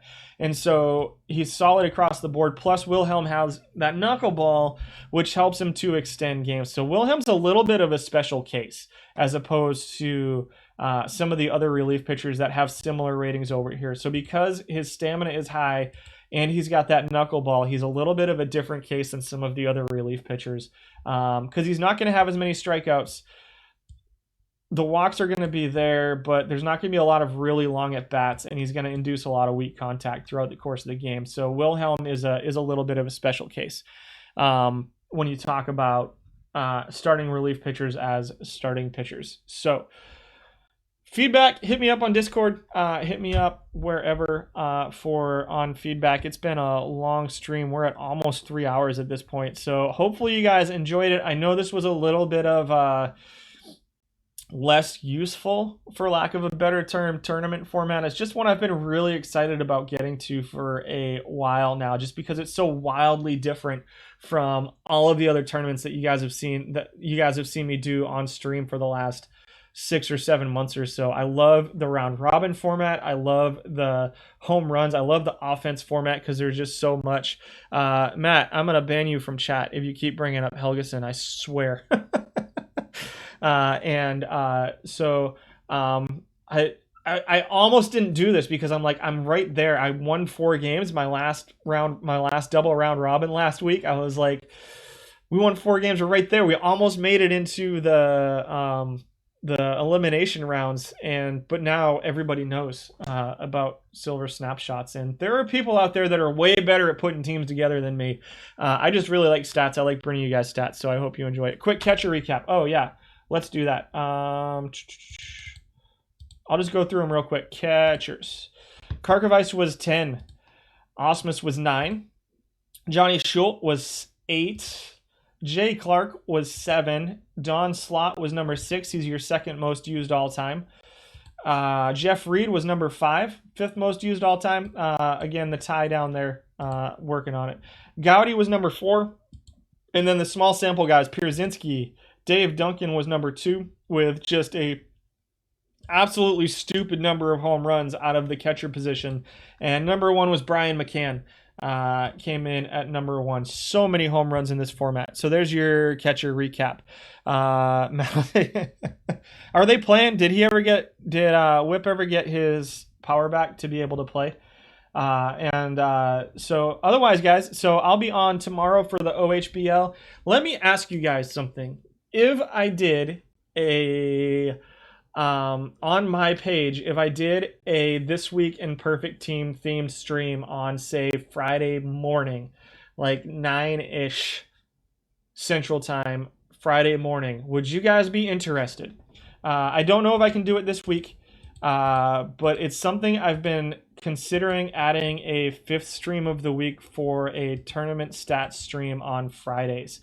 That I would fit in really quickly. It'd probably be more like a top 5 hitters as opposed to a top 10 kind of thing that I'd like to do, because I want to start streaming the OHBL on Fridays too, and I'd like to sneak This Week in Perfect Team thing in there for you guys too, if we could. It would be on my stream, so it wouldn't be pack drops. It would just be over on my stream. Tuesday is my time slot here for Out of the Park, but it would be Friday morning-ish, maybe early afternoon or something. We'll see. Okay.